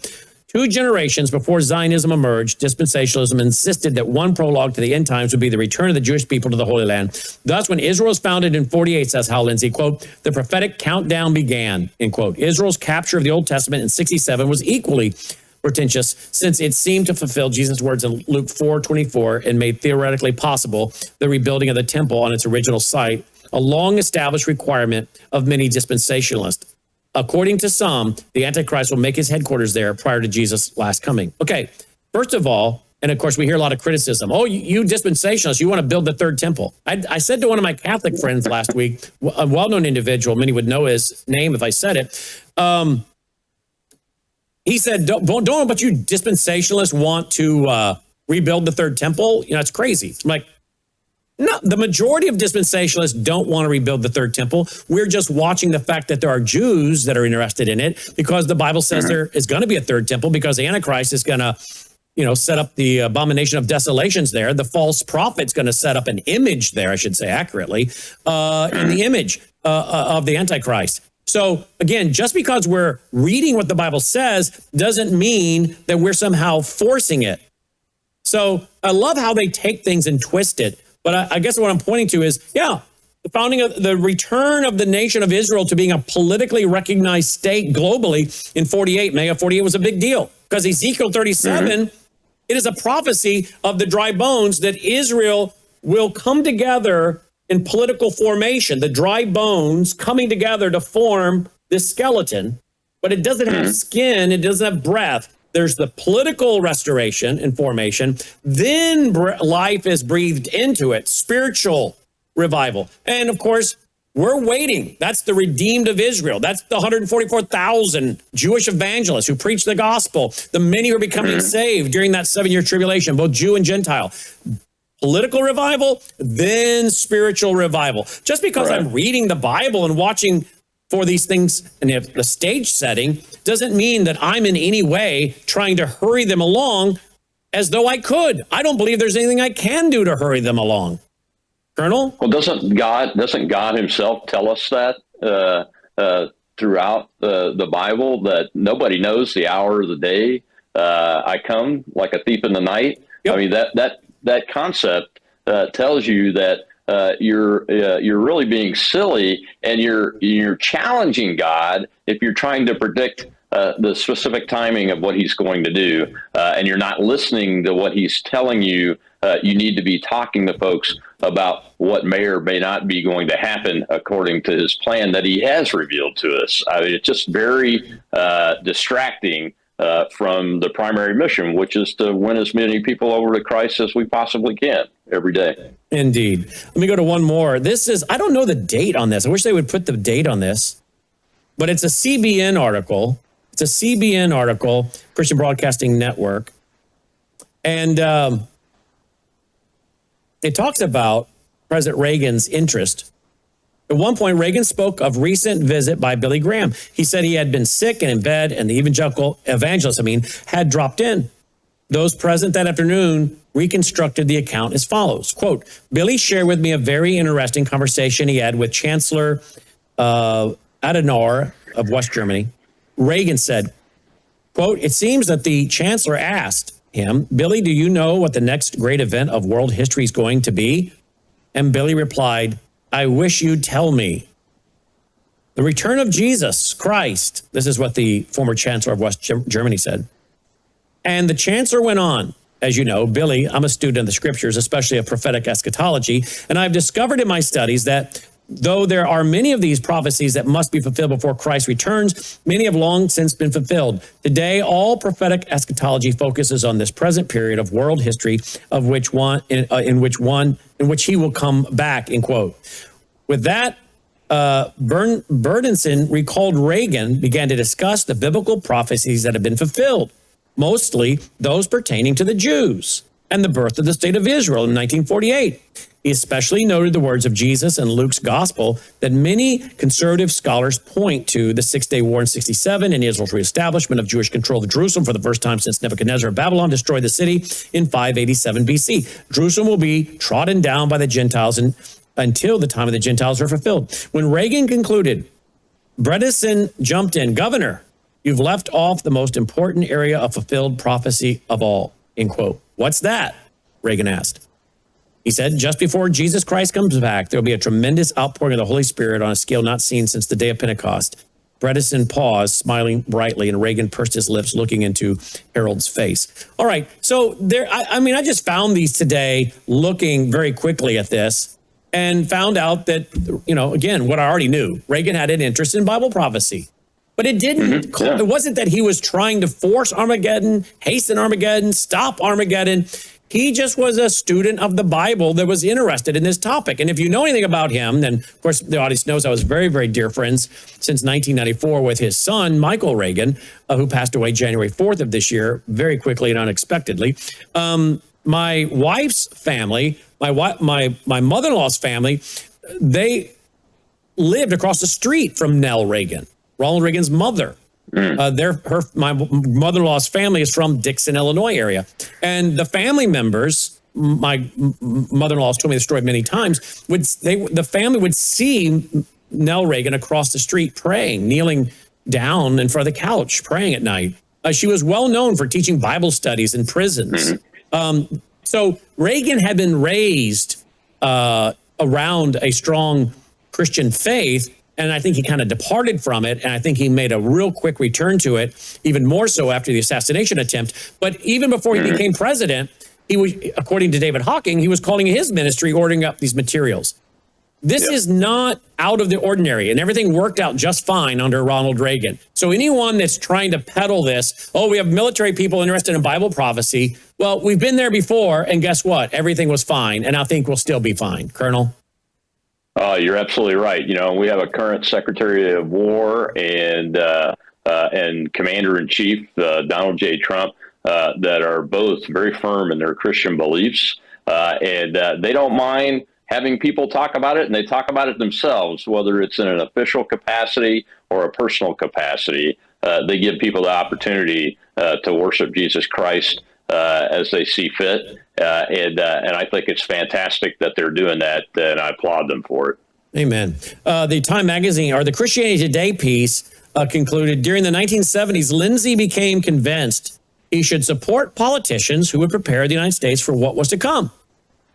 In the 1980s, Countdown to Armageddon, that's his book, he urged his Christian readers to support the U.S. military buildup, including the expansion of America's nuclear arsenal, while also opposing big government at home. Well, nothing wrong with that, because that's the responsibility of government, security and protection. You cannot want big government, but say, but I do want peace through strength, which Reagan was so known for, so that we can use that as a deterrent, which of course worked out pretty well, and you know that. The book, published with Bantam, sold 360,000 copies in 1980 and held a spot on the New York Times bestseller list for 20 weeks that election year. When Ronald Reagan entered the White House, administration officials made sure that Lindsay knew he had their ear. Yeah. What I'm trying to point out is, everybody, don't buy these sensational headlines. We've had presidents in the past who have been interested in Bible prophecy. It doesn't mean they're pushing for Armageddon. Doesn't mean they're doing anything that's going to compromise the country. It's just people in their walk of life, what they're called to do, still interested in studying the Bible. And maybe more so because they're wondering, am I in a position right now where maybe I'm playing a role in a stage setting scenario talked about in the Bible? Why would you not want to know that if you're in that job? I want to know that I'm not in the job, right, Colonel? Yeah. Oh, absolutely right. And here's the thing, Brannon, about all those decisions and what you were talking about with the military buildup and everything. America is about liberty. And the core liberty that Americans have fought and died for to create the country and to keep the country as free as possible is religious freedom, liberty, the liberty, the freedom to worship, not because of the freedom specifically individually, because as long as we have freedom of worship, the Christians that are practicing their worship and their religion and their beliefs in the United States of America are winning more Christians to Christianity and increasing the church body. And that's the entire mission that we as Christians are given. With the help of the Holy Spirit, we're given it directly by Jesus Christ himself, and the Spirit was sent to do that. That should be what we focus on, as opposed to all these theories and craziness that one of us wants to hurry Armageddon so we can make the end times happen, when we know that as Christians, that is not what we're taught to believe and taught to act like. We're taught to spread the gospel and win people to Christianity. And we should be going all the way up to as long as until the end time happens itself. The last thing the last Christian should be doing is evangelizing to a non-Christian to try to get them to believe in Jesus Christ. Fulfilling the Great Commission. Colonel Rob Maness, he's on each and every day right here 2 p.m. Central, 3 Eastern Standard. He had to take off today. People email me, is Colonel okay? But he had to take off today, but he'll be back. He'll be back, folks. 2 p.m. Central, 3 Eastern here at worldviewtube.com and at robmaness.com. Again, you can follow him on all the socials. Just look for him, robmaness.com. Colonel, as always, thank you for all you're doing and for being a broadcast partner with us. Thank you, Brannon. And look, I'm doing some work for America in the mission that I've had all my life. So I appreciate you guys letting me do that. Absolutely. It's our joy. Colonel Rob Maness checking in tonight, guys. robmaness.com. And we'll be right back after this short break. Studies have shown America's water supply is not safe. It is filled with toxins and chemicals. Go look it up. This is fact. Fact check me. And then I'll offer you this solution. Worldviewwater.net. Take a look at this list. This water purifier removes all kinds of harmful toxins like lead, fluoride, chlorine, arsenic, pesticides, bacteria, and pharmaceuticals, and more. This is the water I give to my 3 dogs. I drink it every day. I have one of the filters in my kitchen, under the kitchen sink, and then I have one on my shower. Do you know how much your skin absorbs of water when you're in the shower each and every day? Protect yourself and your body. Remain healthy. Eat good food. Drink purified, clean water. One of the most powerful water filters available in America. Worldviewwater.net. That's worldviewwater.net. Again, tell your family and friends about it. In fact, maybe even give this as a gift to some of your family and friends, particularly those of you who have children and grandchildren. Worldviewwater.net. Joining me now is Dr. Bashima. The doctor is in the house. Hey, looky here, Dr. Bashima. I've been drinking one full of these every day since what, Sunday, babe? Since Sunday? I don't know. I got to get me a better thing because every time I drink out of this thing, it leaks. But I've been drinking one full of these every day. You want to know what's in here? Yes. What do you think's in here? Diet Coke? Water? Sprite? Water, I hope. I hope there's Diet some Coke? water. No, not Diet Coke. I know, I was thinking about this. You've made a lot of changes since we started working together with your health. Yeah. You have. Yeah, you have. What is in here is... I would say water. Yes and no. Yes. Liquid IV. Oh, wow. Okay. I don't know if I don't know what you know about Liquid IV, but it's got a lot of electrolytes in it, obviously. Right. So guess what my wife has a medical social work background. She loves to research medicine and stuff, loves to research stuff. So I have, of course, had the C6, C7 neck issue, which is so much better. So much better. Partly thanks to you, because you have me on PCPs or something. What's it called? PBC. BP. Body protection. Not compound. PCPs. It's BPC 157. It's a peptide, right? Right. That's here. right. All right. That's right. Now, we're going to get to that in just 1 second. But my wife did a little research because I've been complaining for months about being dizzy. Okay, I had a serious issue of vertigo a few months ago, but I think it was some kind of bug and virus that was going around. But I still have episodes of really feeling dizzy.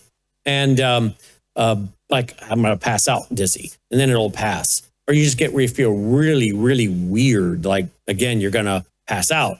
And then lack of energy, tired, the neck pain. So she started doing some research, and she looked up dehydration and dizziness. Then she looked up dehydration and herniated discs. And she said, Brannon, you're either drinking a Sprite, about 1 a day, and then other than that, you're drinking about 3 or 4 cups of coffee a day, and that's all I see you taking in. And I'm like, yeah, pretty much. That's it. And she said, that's all contributing to dehydration. She said, I think you're dehydrated. I think you got many problems. Well, don't we all know that? I think you have many problems, but one of them is dehydration. I'm going to start you on Liquid IV on last Sunday. So here today is Thursday.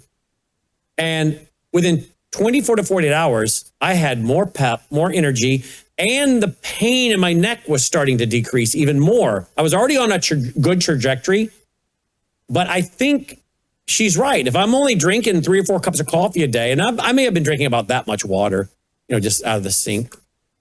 Other than that was coffee and maybe 1 Sprite a day. Now I've said, don't buy any more Sprite. I'm done with Sprite. Water is just boring to me to drink. And so I was looking for something with flavor, and I like the taste of Sprite, and I like the taste of coffee. But I'm happy to drink something. I'm just not going to just sit and drink water. It's boring. So the Liquid IV is covering all the bases. Now I'm getting something with flavor, and I'm getting electrolytes. Now, what do you think of what I just laid out there? I think number one, I think it's great you're increasing hydration.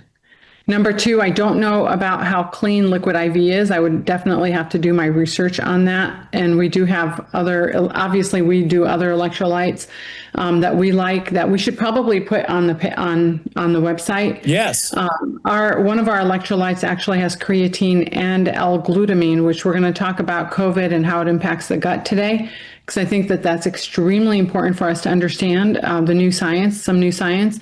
But I think that your number one objective is to increase hydration. We have been on your butt for so long to get rid of that, especially the afternoon coffee. And what you don't realize is that the caffeine in the afternoon is actually stealing your energy, not giving you energy, as evidenced by the many, many people that we've gotten off caffeine. So any caffeine after 12 o'clock and no more than 1 to 2 cups in the morning. And our patients on a regular basis tell us that their migraines go away, their headaches go away, their energy goes way up. But also equally as important is the pro-inflammatoriness of what you were drinking and what you were doing to your body. So not only did you increase hydration, but you took away something that causes a lot of inflammation, especially the Sprite. That sugar causes a lot of inflammation. And with inflammation comes the pain. Well, I'm off the Sprite. I'm only doing 2 cups of coffee in the morning, and then that's it. I'm on to my Liquid IV. Now, if you have something that's better, and if you have something we can put on the site, I would love to switch over to that, particularly if you have something that has even more to it. I think that's something we should offer to our viewers. So I think that's something we should work on. But there you go. So I will actually see if I can get that on our chart, on our website, because it is a medical grade product. And then also it is amazing, right? It's absolutely amazing. But remember what we talked about in the past? I asked you to drink more teas. And I did ask her yesterday to make me some green tea, and she did. So if I want something hot, which I like to drink stuff that's hot a lot of times. So I did. I've been saying instead of the afternoon coffee, I've been asking for hot tea.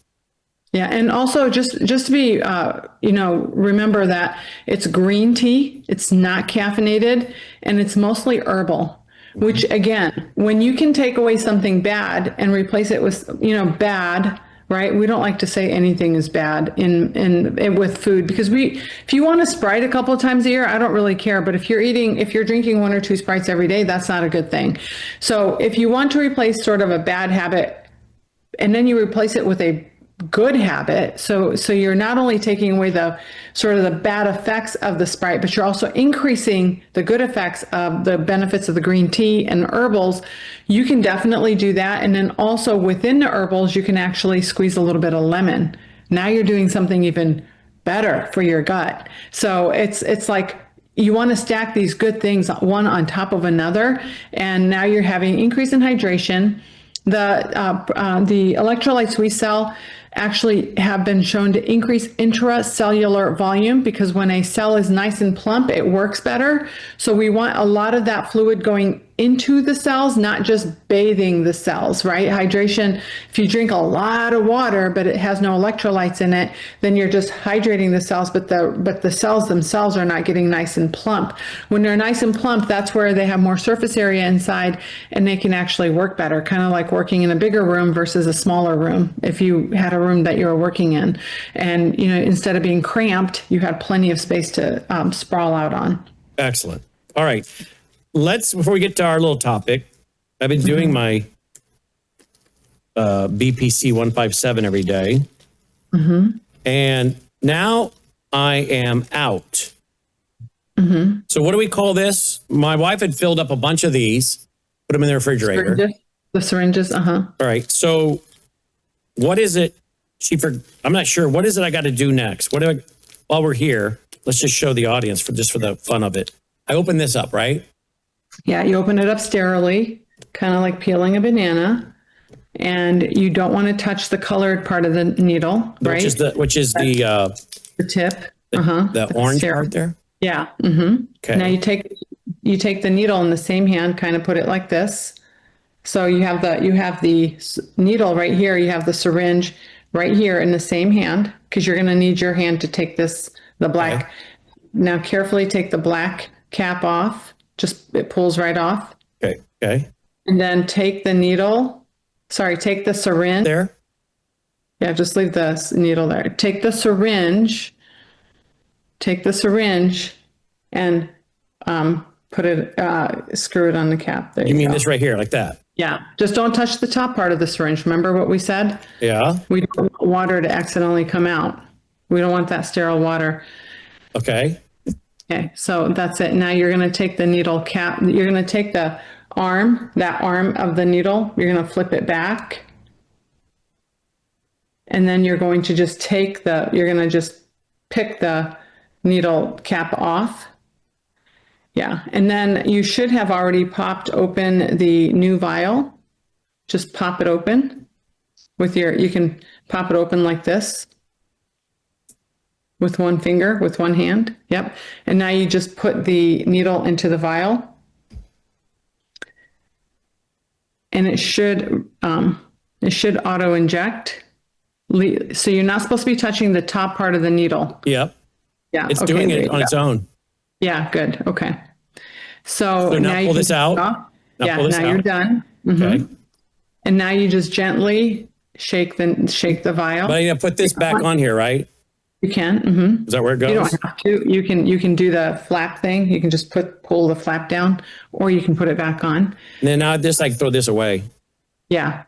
And now you take your vial and just gently stir it. We don't want to aggressively stir it because these are peptides. Mm-hmm. So if you aggressively stir it, you're going to break those peptides up, and then we don't know what you're injecting into your body. All right. So we just do that right there, like that? Yeah. Just go back and forth.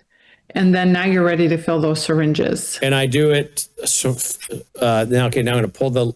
Well, yeah. Are you gonna actually give yourself an injection right now? Yeah. Do you have your alcohol wipes? Yep. Okay, hold on. Before you stick that in there, you got to now clean the top part of that vial with an alcohol wipe. You've just touched it with your. Logan, come in here, please. Finger.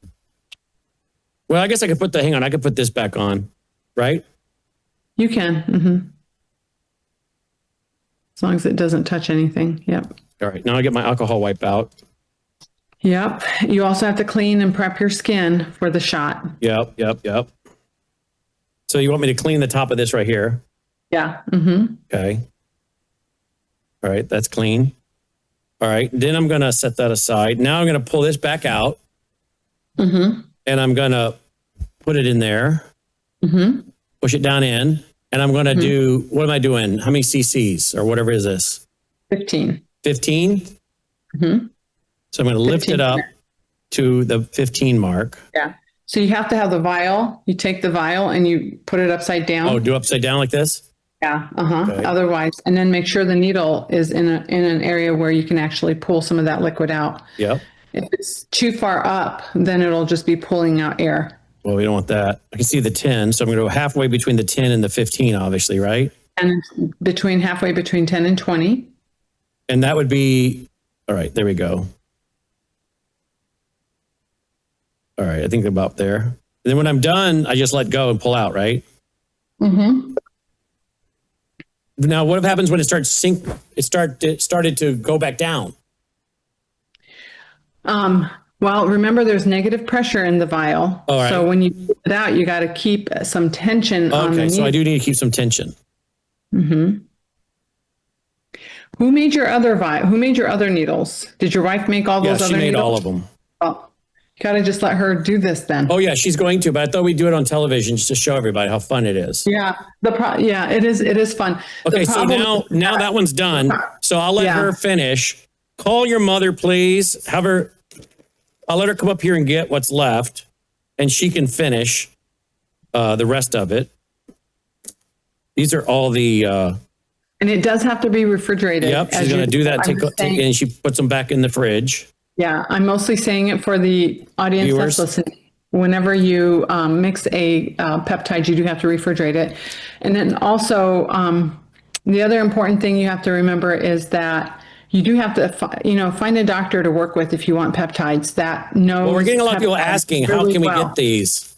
Yeah, so you have to work, the quality that we have, you have to work with a provider.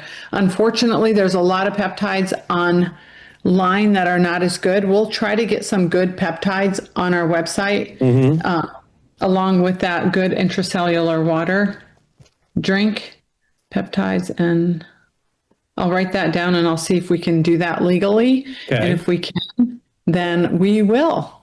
Okay. And if we so we'll talk about why. Okay. But we have medical grade level peptides that, of course, all peptides are not FDA approved and they are research only. But man, the research is looking good and the patients are getting better. So, all right, go to her. I'm going to give myself a shot in the stomach. They don't want to see all that. All right. Okay, so I'm going to go ahead and jump on the next topic, which I think is super duper interesting. Does that sound good? Yeah, it sounds good to me. Okay. Oh, so I sent you an article. Are you done? Ought to be. Okay. I love that you're doing it yourself. I love that you're giving yourself your own shot. Well, I do it every day. Yeah, I mean, that's really good. There's a lot of guys that can't do that. So their wives have to do it for them. Would that be funny if I just passed out right now in front of everybody? Yeah. Okay, we're done. So anyway, all she has to do is come get this, refrigerate that, and continue making vials. Yeah, 15 units in each one. Continue making the syringes. Put them all in a mason jar. Put them all in the refrigerator so that it's easy to do once a day. Right. All right. There you go. A lot of people are asking us, though, about how they can get on it, but they need to go find a doctor, right? They need to find a doctor. If you're in Missouri, Florida, or California, I can help you. If you're not, then you need to go and find an integrative medical doctor. And, this is one of those things where your regular doctor is not going to know anything about them. And they haven't had the training. They haven't had all of this. We've literally gone to so many hours of training, not just in peptides, but in so many, stem cells and exosomes and Wharton's jelly and all this other stuff that's up and coming in medicine. So we know the basics really, really well, but now we're going above and beyond that. Above and beyond that would require a primary care doctor or a doctor in general to be going to these alternative medicine conferences, which unfortunately a lot of them don't do. Yeah. So, I am actually going to be speaking, if you're in San Diego, I'm going to be speaking at the Autism Conference on this month on the 25th at 9 a.m. And so just look up Autism Conference in San Diego if that's something that you're interested in going to. And I'm actually going to do a full presentation on gut healing and specifically what really, the neurodegenerative and neurodivergent effects of gut health and how we can improve it, especially in some of our worst cases, with our autism children and autoimmune patients and neurodegenerative and whatever it is. But one of the studies in a recent conference I went to, which blew me away. So I'm wanting to share this with you. And of course, I'm going to share it at the conference. This blew me away because I don't know if you know this or not, but the COVID virus attacks human cells, right? You know that. Yes. And in fact, it really destroys the terrain in your guts because it attacks it affects the enterocytes that line the entire gut. But there is a researcher, and while this is still a hypothesis, there's so much evidence that COVID may be able to infect and replicate within gut bacteria. And that is a really big deal. We call those bacteriophages. Normally, something would either infect a eukaryocyte, which is a human cell, or a prokaryocyte, which is the bacteria, the simple cell organisms. And never have we had that ever cross until COVID. And again, this is still a hypothesis, but the SARS-CoV virus may be able to infect and replicate with certain gut bacteria behaving like a bacteriophage and affecting the gut microbiome directly.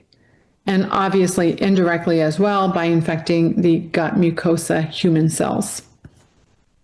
Wow. So what we know that COVID has spike proteins in it and they start to replicate.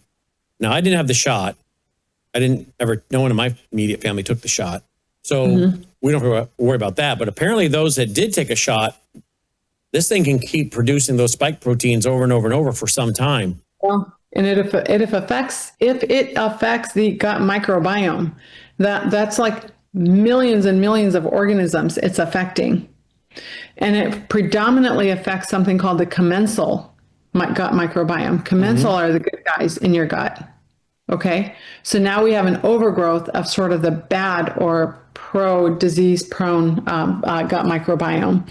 So that's kind of a really big deal. And, when the SARS, when COVID struck sort of or attacked our bodies, it didn't attack a body that has a lot of resilience. It struck one that was already compromised, chronically inflamed or dysregulated or leaky gut. We have a gut microbiome that's already been damaged by so many other things, right?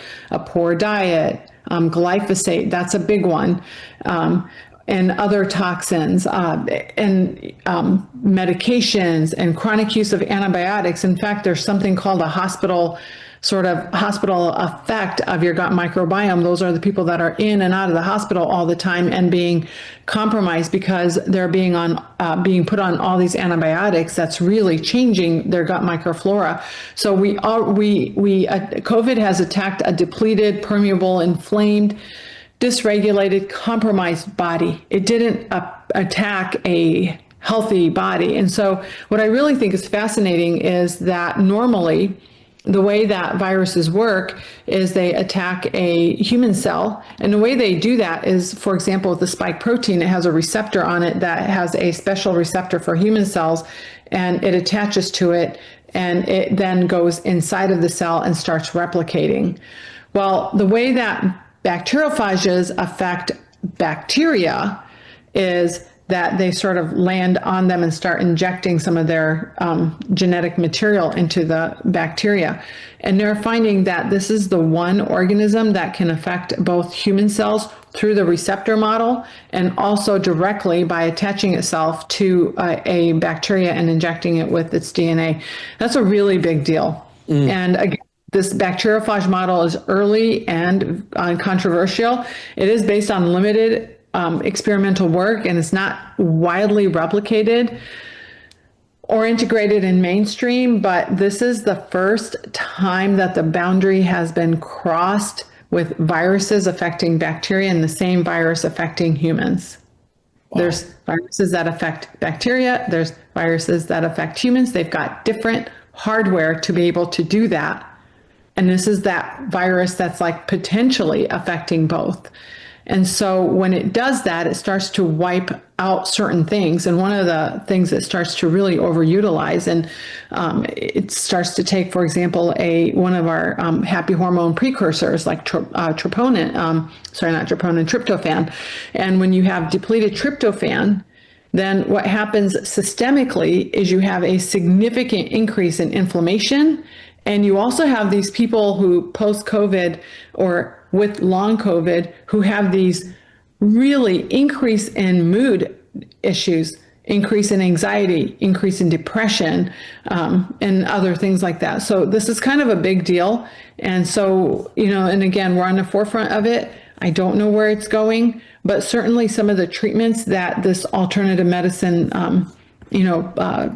conferences I go to, like, for example, replacing some of the tryptophan and our patients actually getting better, there's that cause and effect. And you wonder, could this really be happening? Which is why I kind of took extra note of it, because I've had a couple long COVID patients that haven't been responding to anything, as well as some of the conference leaders were discussing, same exact thing that I've seen in my practice, and using something like tryptophan to help, especially where mood is affected, is eye-opening to me. So it's kind of a big Now let's go over to worldviewvitamins.com. But before we do, I want to read something I found real quick. There's a study that's been done, I saw here, and one of the takeaways is that approximately 50 to 75% of the U.S. population may suffer from chronic dehydration, leading to issues like fatigue and cognitive impairment. Isn't that something? Yeah. And again, it's not just what you're not drinking, it's also what you are drinking. Exactly. So you had a double. Yeah, you had a double negative. You were depleting yourself, plus you weren't drinking the fluids. So every morning I fill 3 32-ounce containers of water right next to my sink. So I have this visual context that I see it. So of course I'm going to drink it. If it's there, I'm going to drink it. Also, the other big thing is if I have 3 32-ounce containers already filled, when I leave my house, I always take one with me because I know I'm going to drink it all on the way back. So today I had to do a couple errands. I've already had like 3 32-ounce containers of water. This is tea. And one of the 32-ounce containers of water has that special electrolyte drink I just told you about that we use for all of our patients, that has the creatine and the L-glutamine, which helps with muscle and muscle building and muscle recovery. So not only does it increase intracellular volume of cells, but it also helps with recovery. And it also helps, obviously, the L-glutamine. The L-glutamine is super important for gut healing, and it supports that. It supports enterocyte gut healing. And remember, when we talk about the enterocytes, the gut lining, we're talking about 2 key things that you need to remember. We're not only talking about the cells that line the gut lining, which they're not just the cells that absorb nutrients. There's all sorts of different differentiated cells within those cells that do other jobs, very important jobs, like stem cell production or mucus production or happy hormone production. 90% of your happy hormones are made in your gut, so you have to take care of your gut. But the second important thing is, when you have a permeable or leaky gut, you're letting all sorts of toxins and undigested foods and medication parts and bacteria, lipopolysaccharides, and all sorts of nasty inflammatory things that is overactivating your immune system, because 70% at least of your immune system is on the other side of the gut lining. So really, really important. That is why one of our key supplements that we sell is called L-glutamine. L-glutamine is an amino acid that most of us can take with no side effects.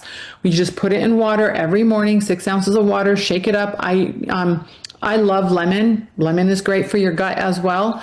So I'll squeeze a little bit of lemon and then just chug it down. I also, if I'm using this other electrolyte drink that has the L-glutamine in it already, I won't double do, but for sure, I think most of us should be on L-glutamine just to create that nice tight junction and help create, how I said earlier about the virus attacking, the soil, the environment of your gut when it's already down. This is one thing we can do to help really sort of keep our gut lining nice and healthy. So almost 100% of my patients take this, and it is available on Worldview, my vitamins, the Worldview vitamins.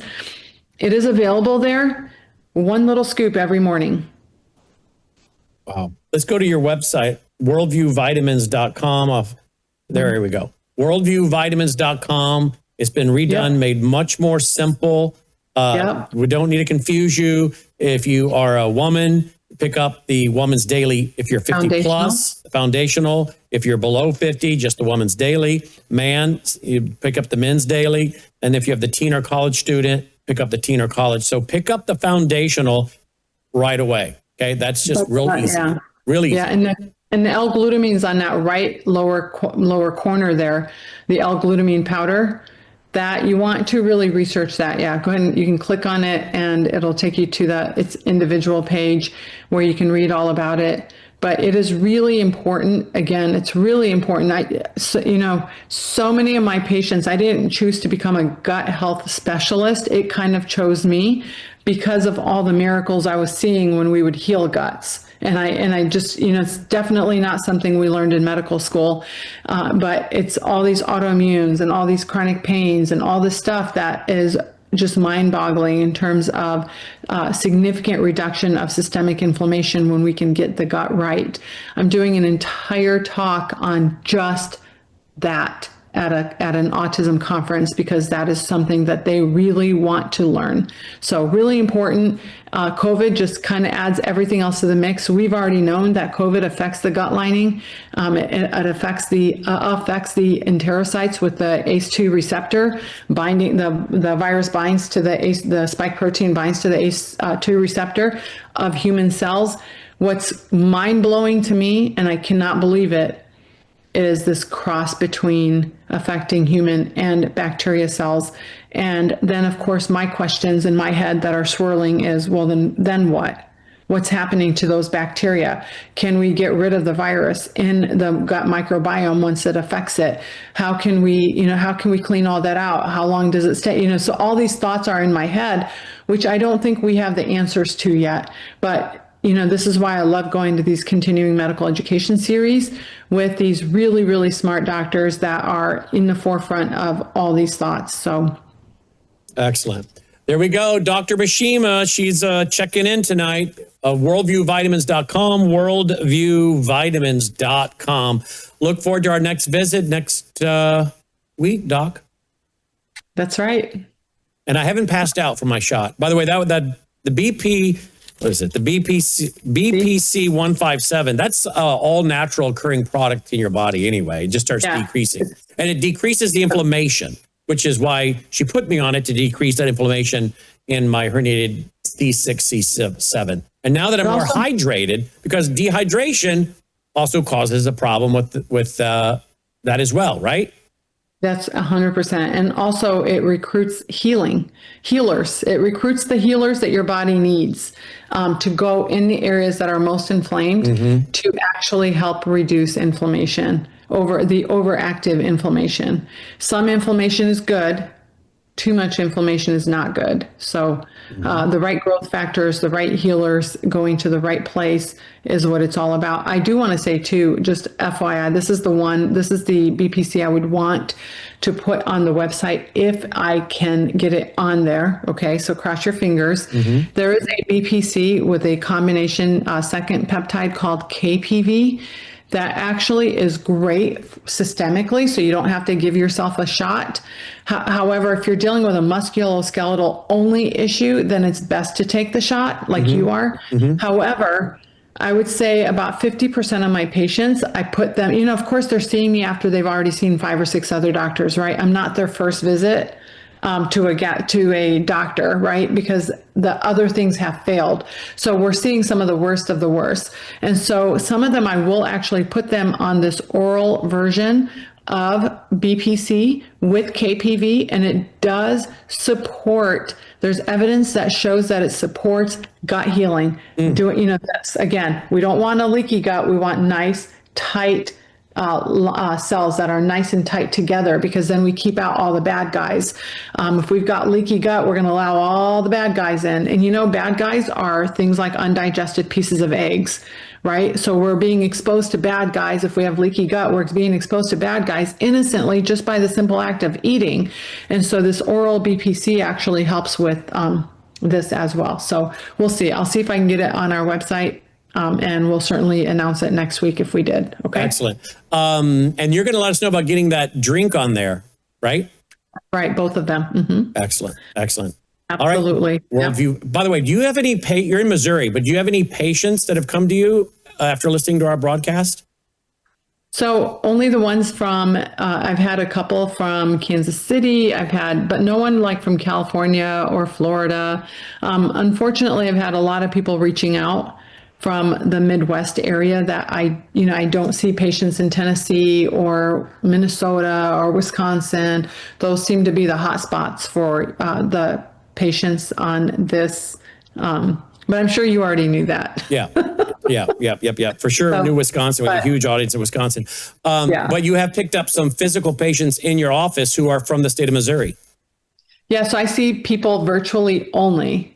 Oh, So- you see them virtually only. I only see them virtually. Okay, so you have And picked up some so- patients, though, who live in Missouri, which is where you can then treat them, because you're licensed to treat people in Missouri or where else?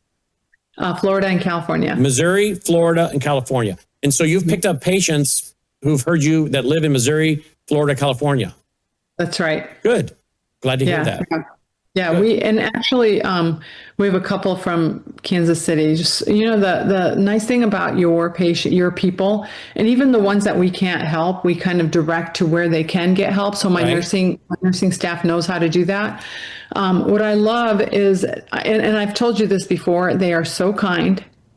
They are so nice and so trusting right off the bat. So a lot of times people will see me because their friend has seen me or their girlfriend has heard their story and said, "Hey, why don't you go see this doctor?" Because they've had so many years of suffering. But your patients kind of like just trust right off the bat without even having that type of a sense of urgency, if you will. So it's kind of nice. Why? Why do you think people are that really is? nice. I think that there is a degree of trust in you, and I think that you share the truth. I definitely share the truth. There's, the person I answer to is God, not man. And so God knows all things. That's what I told my daughter recently. She has a new boyfriend. I'm like, I don't know what you're doing behind those closed doors, but God does. You know what I mean? And that's how I live my life. And so yeah, now, our practice is extremely busy, Brandon. So we're not actively looking for patients because we can't accommodate. We already have almost a 6-month wait list at this point. You have a 6-month wait list? We have a very long wait list. And so what we're trying, that's one of the reasons I love being on this show is I can share and get people's brain thinking, right? And I do 3 other podcasts every week for that reason, because I want people to start thinking outside of the box. And if you start thinking outside of the box of healing, and that disease is something that we're doing almost to ourselves. Like, for example, osteoarthritis. I've talked about this lady who couldn't hold a cup of coffee because her knuckles here were so swollen because of osteoarthritis, and her doctor told her it's just osteoarthritis. Take an anti-inflammatory pill. And so she came to see me. We literally just got her off gluten. That's it. It's the only thing we had. You just got her off gluten. Now her problem's gone. Her knuckles still look deformed, but there's no pain.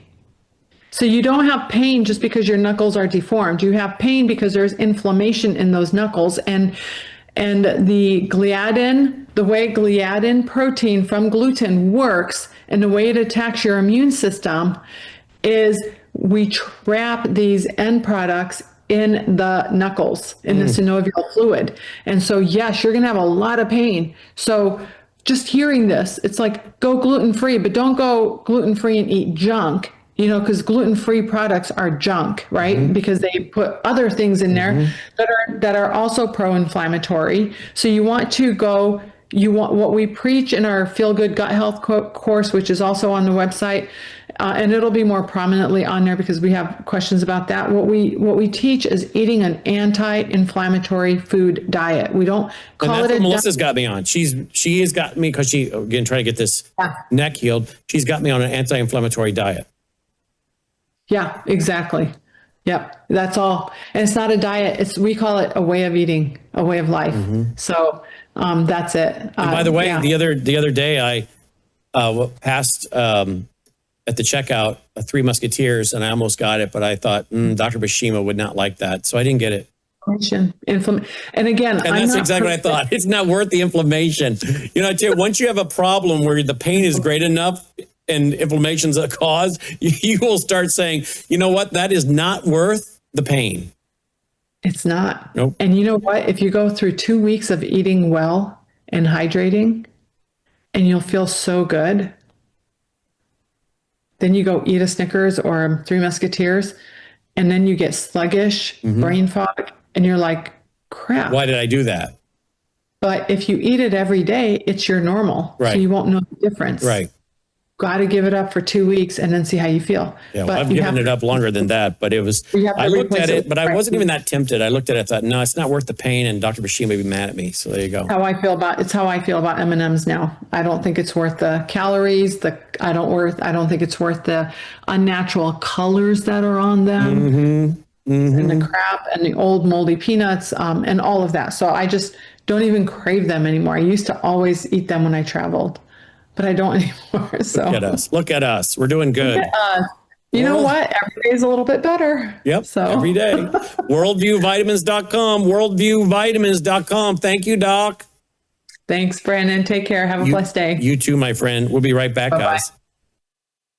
Consumers often ask, what should I expect when I take the Bella Grace elixir? And the answer's varied. It really depends on what your health and wellness needs are. I would consider this as your foundational core product for a whole range of health and wellness issues. Let me give you a few examples. If you're a little bit older and you have some joint health issues, some problems with mobility and discomfort, the elixir is going to be your best friend. If you have some skin health issues, wrinkles, hydration, aging, all of those elements are going to be benefited from the elixir, including age spots. Now, if you're in a younger demographic, maybe visual health is where you need some assistance. Eye fatigue, dry eyes, all of those are going to be benefited by the elixir. It's a core product because it benefits so many.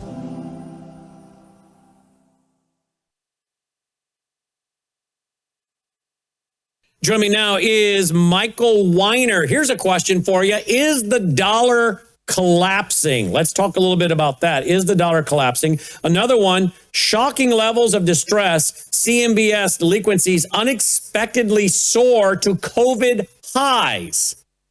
We'll get into that. Let's see what else we got here. Like guarantees of future returns, this page does not exist, so we won't discuss that one. So there you go. Sell alert, trading expert predicts 50% crash for U.S. stock market. And skunk at the party, JP Morgan Chase CEO Jamie Dimon warns of potential market impact of inflation in 2026. Let's discuss these with Michael Weiner. Michael, welcome back to the broadcast. Thank you for being with us. Good evening, Brannon. How are you? I'm great, my friend. Thank you. Is the dollar collapsing? This article here says 8 indicators that you cannot ignore. Let's see. One of them is federal budget deficits. 2, the federal debt. By the way, just so everybody knows, it's the federal budget deficits that make up the federal debt. Year after year of the federal deficits make up the overall federal debt. Right, Michael? Correct. And then you have number 3, the federal interest expense, which is now 1.2 trillion a year, as we've been talking. Number 4, the federal funds rate and the 10-year treasury yield. 5 is the Fed's balance sheet. That's going up. 6, the money supply. 7, consumer price index. That would determine inflation. Gold price is number 8. Number 9, that is the 8. There's only 8. That's why the headline is the 8. All right, so there we go. Talk to me about these 8, Mr. Weiner, please. Oh, we can take them one at a time if you want to scroll through them. All right, let's go right there to federal budget deficits. First of all, the United States government about 6 weeks ago, people ought to remember when Trump was asked about the U.S. dollar, he said he hopes it crashes further because it was going down. He was all about it because of the fact, and we actually talked about it on the show, because of the fact of going digital, devaluing the dollar, having a cheap dollar made his cost of goods and services more palatable. But is it also trade, right? He wants cheap dollars so that people will come over here and manufacture and then export it back out of the country, right? Absolutely. But the problem that's existing now is that the dollar has been going up because the other nations' currencies have been going down. So where our dollar was low on the totem pole, it's now high on the totem pole. And factually speaking, we don't want that. It sounds crazy, but we're in an upside down world here right now. And what's concerning out of this first phase of questions that you have out of this top 8 is the fact nobody's paying attention.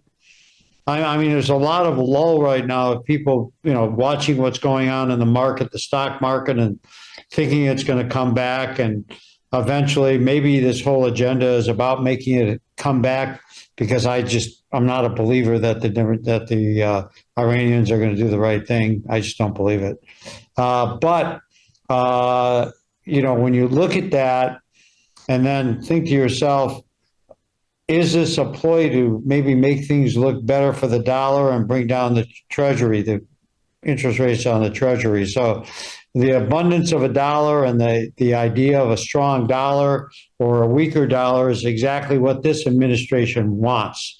Sort of a upside down situation, and it doesn't make sense.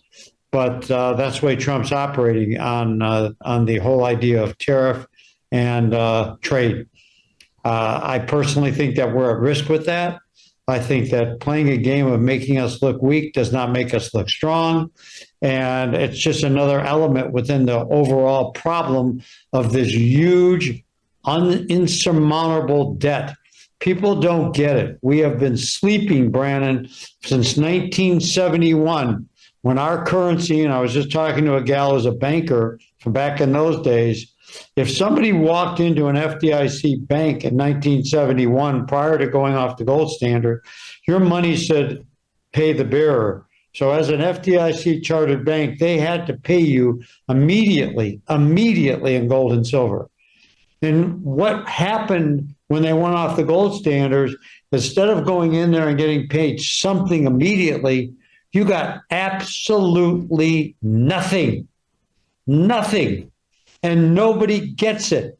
That was the biggest highway robbery who ever happened. We're all asleep at the wheel, and it's going to happen again when we go digital. And you want to be asleep at the wheel, watch what happens to gold. It'll go soaring, and watch what happens to your cost of money. It's all going to be pushed around digitally. All right, let's go to the next one. The next one is the federal debt. I think did we touch on that one already? Correct. Okay. Third, the federal interest expense, which of course is 1.2 trillion a year now. It's bigger than our debt is so big. The interest rate is at a level. It's almost like people who buy 10 credit cards and pay from one to the other to the other. And what's really hard for the United States right now is nobody wants to give us any money. Our credit rating went down, so we pay more for our money right now. And because of that, the situation in the future is dismal. There's no formula, nor has anybody said, how do we get out of this debt? This expense that we have on interest goes back to the whole idea of where's the plan to get out of debt? Guess what? There isn't one. That brings us to the federal funds rate and the 10-year Treasury yield. Now, those are at what percent? What percent are those at right now? Over 4%, which is not what they really want. They want people going the other direction. But the Fed, it almost turns around to people when they tell me I'm going to buy a CD. I'd just soon buy a federal a Treasury, just because if you look at I constantly hear about the country going out of business and we're going to be bartering. We've been bartering since 1971. Our money says promissory notes. It's monopoly money. So you're bartering right now. Get used to that. There's no bartering. But when we make our treasuries worth more money, it really is not a positive, because it's pulling money out of the banking system. And they don't want that.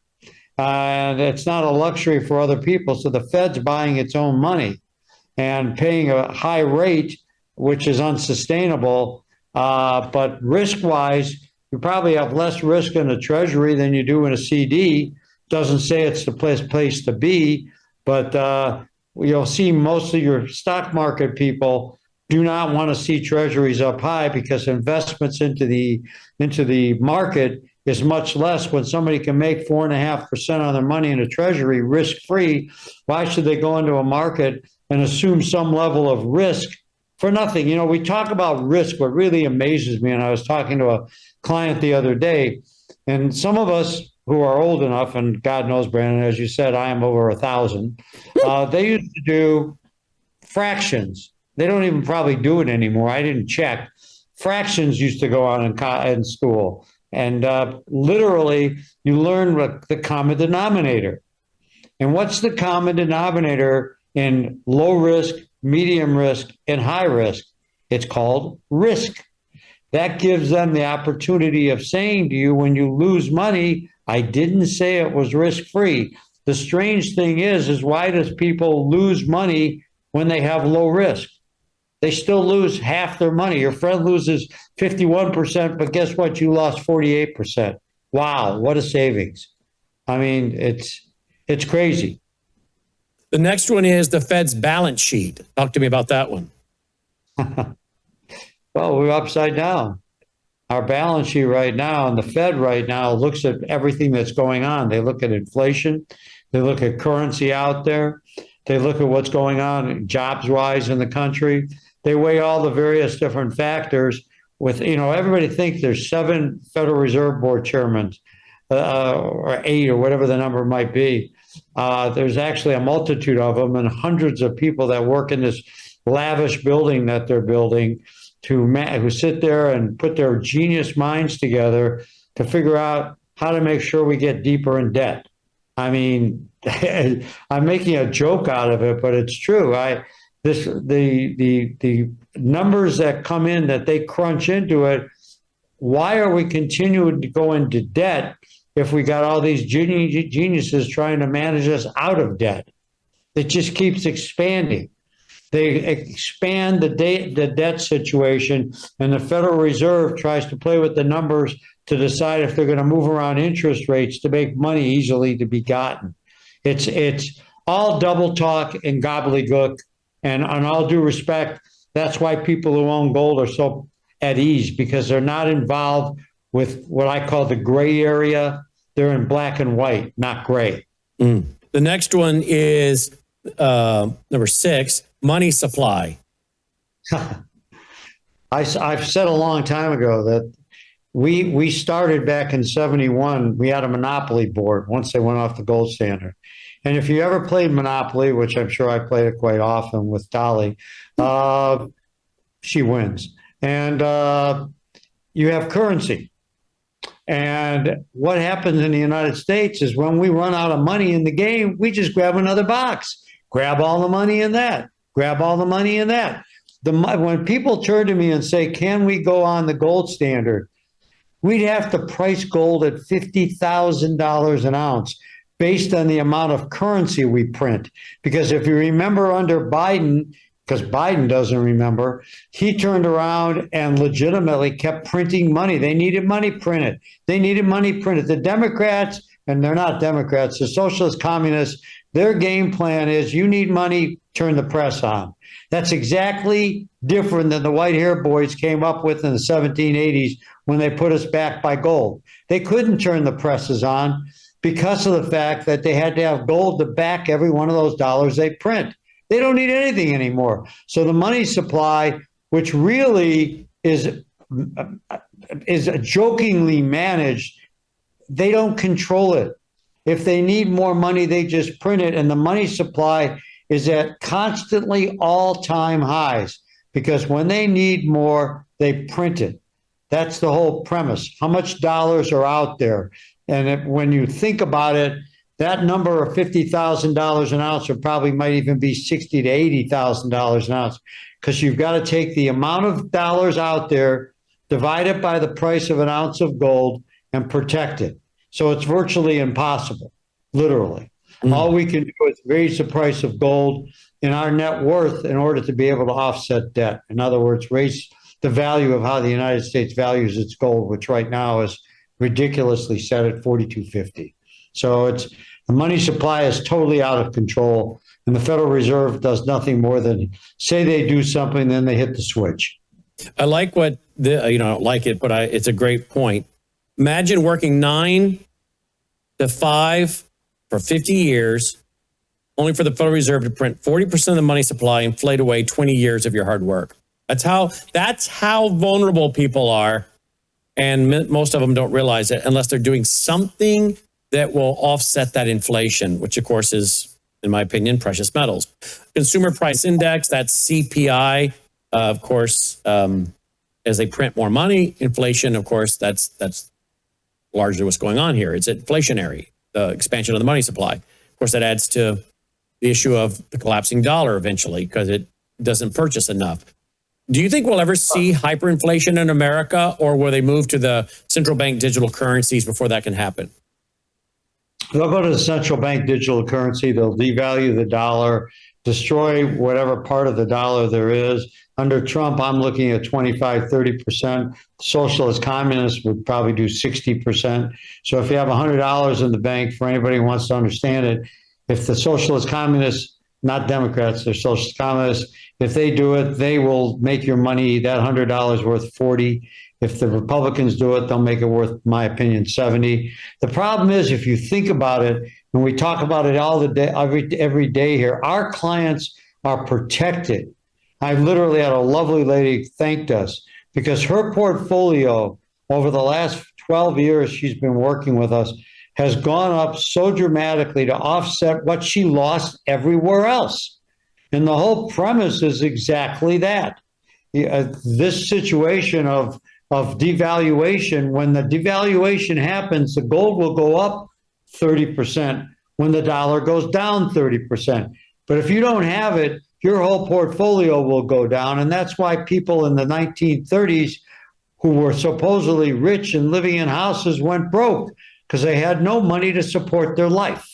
The people who have gold will be able to offset that with gold that they have in their possession or in their IRA, which, by the way, when they do dip, they'll dip in the IRAs first because they know they got a roadmap. We warned people about IRAs before, and the world's heating up. Let's see. Let's go to this one. Where'd it go?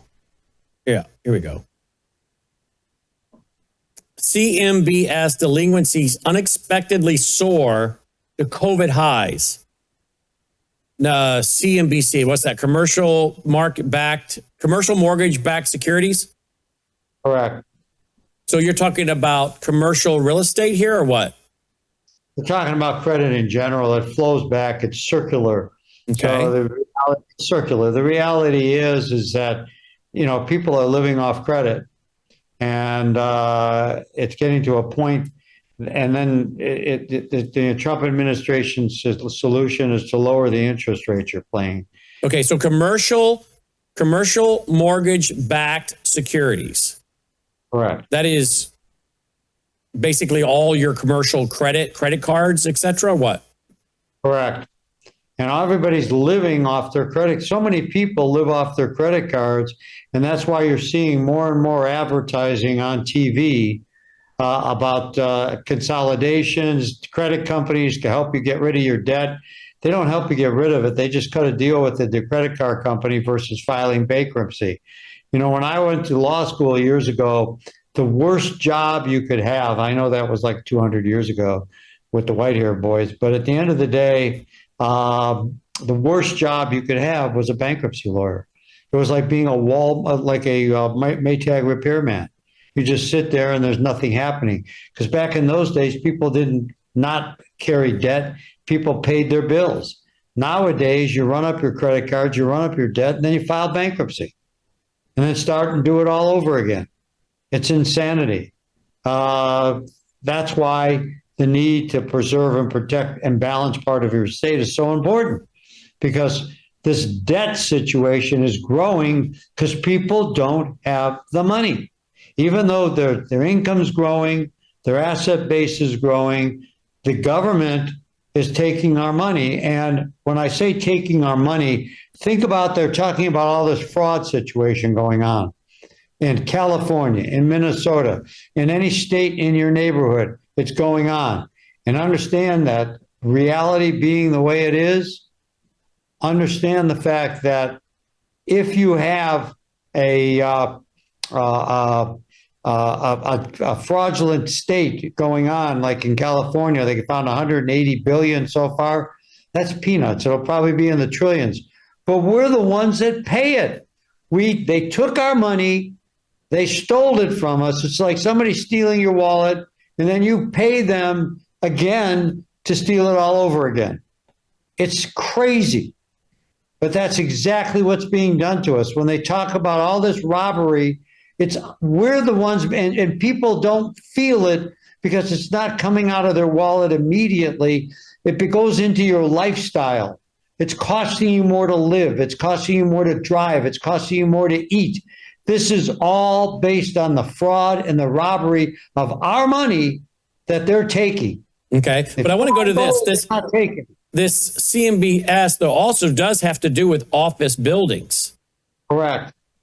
And vacancies. That's all the office space that's going on, like in the city of New York, where Mandani, that wonderful little midget, is running around telling everybody how everything needs to be paid by the rich in New York. Well, the rich are the ones that occupy all the office space. Right.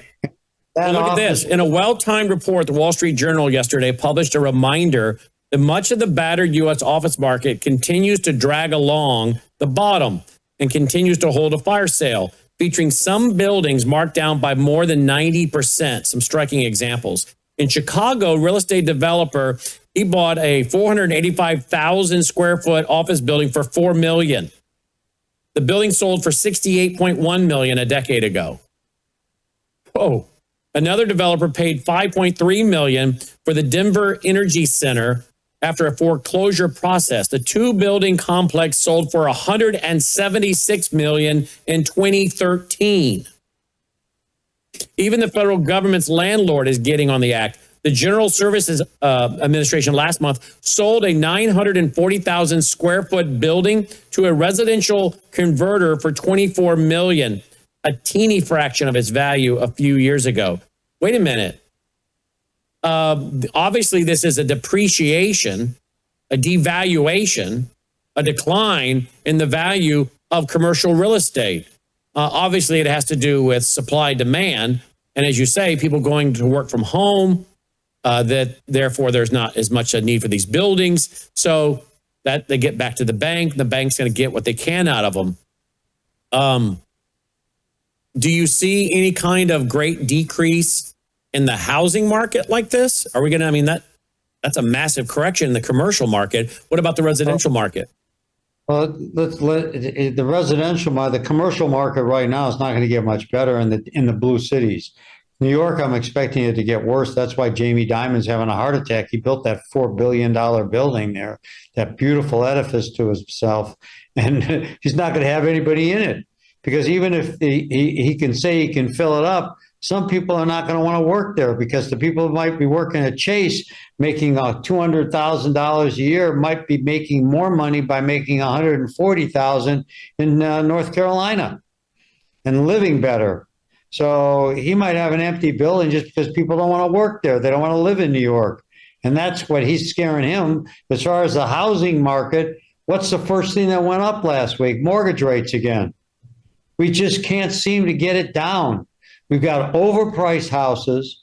We've got dollar cost up for loans. We have no program for new home buyers to help them to get a home, because the price of homes, the only solution, if I was somebody, a young person, I believe you can live rich enough in any city you live in that offers you the best affordability. And that might not be Los Angeles, where it's a pretty city, or Florida. It might be Arkansas. It might be Alabama. But you got to see where you get the most bang for your buck, because otherwise housing prices have not gone down. They haven't been able to push them down. And the only solution the Democrats have is building multifamily homes. So being able, then you look at the smart people, and there's a lot of them that say, well, the heck with it. I'm not going to, the idea of owning a home is over. Let somebody else own it, like Mr. Howse or Mr. Weiner, and they'll rent it to me. And then it's their problem if the roof leaks, or the hot water doesn't work, or there's a leak somewhere else. It's their problem, and I don't have to worry about it. And that's the mentality that's coming out right now versus I want to own my own house and cut my own lawn on Sunday. I don't see that market getting much better right now, because the cost of money is continuing to go up. And what was going down initially in homes is not going down now. All right, let's do one more. Sell alert. Trading expert predicts 50% crash for U.S. stock market. He's saying that it's going to go up, but then after that, over the next few years, start watching it go down by 50%. Why is he saying that? AI bubble, tech bubble, that kind of thing? What? AI bubble, and also a fact of a lack of reality in the market. The stock market hasn't been realistic for years. They've just pick a number. We said this before on the show, Brannon. It's pick a number. Whatever's good for you, pick a number and we'll make it happen. So, I almost look at this truce that's going on right now as a means of the government showing some stability in the markets right now to take the fear out of people. But the fear should still be there. These markets are manipulated. There's no control. It's not an open outcry market, so we don't know who's doing what because it's AI already exists and it has for years in these markets. Things are computer traded. We talked about a show in the past when these people are literally milliseconds ahead of trades, so they know what's happening to be able to reap the benefit off of this themselves personally, not for their clients, but themselves. So I guess what I'm saying is I don't see the housing market improving, and I don't see the stock market doing anything other than reaching a crescendo, and then sooner or later, it's almost like a house of cards. But, your financial planner is not going to tell you that. Of course not. Yeah. They're going to wait till it happens, and then they're going to say, hold on, it'll come back. What if it doesn't? Yeah. Well, what if it doesn't come back and you're 60 years old and you don't have much time to wait around, or 70 or 75, right? Correct. Absolutely. But the people right now, and I have one of our clients who just recently turned to me and said, well, I'm going to go to a financial guy now to retired. And I said, do you realize what we accomplished when Brannon introduced you to us 15 years ago? And this is true. I could pay you and liquidate in your account now and have you set up for the next 20 years with $10,000 a month. And for the next 20 years and still leave 7-figure money in your account. What do you need somebody to plan for?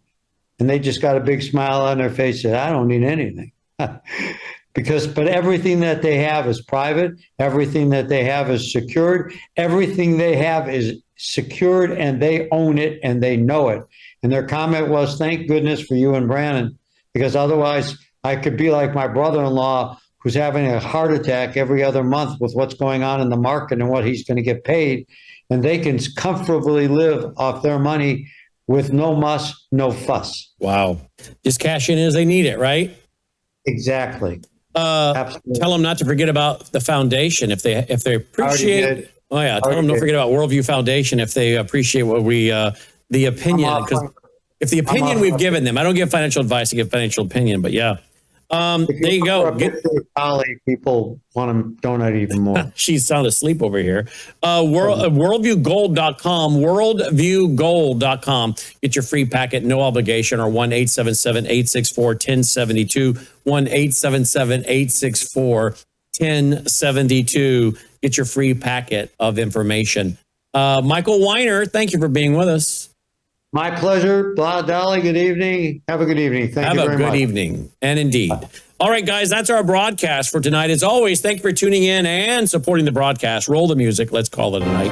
Worldviewfoundation.com. We appreciate all we're doing here. We do appreciate your support. Worldviewfoundation.com. There's a lot of stories there in the financial market. We didn't get to all of them. Ran out of time. Maybe some more next week, but there you go. Don't forget our national conference coming up. Mark your calendar. Friday night, October 23rd, Saturday, October 24th. It's free, but you got to have a ticket. You can register online, worldviewtube.com/events. May God save America. Take care.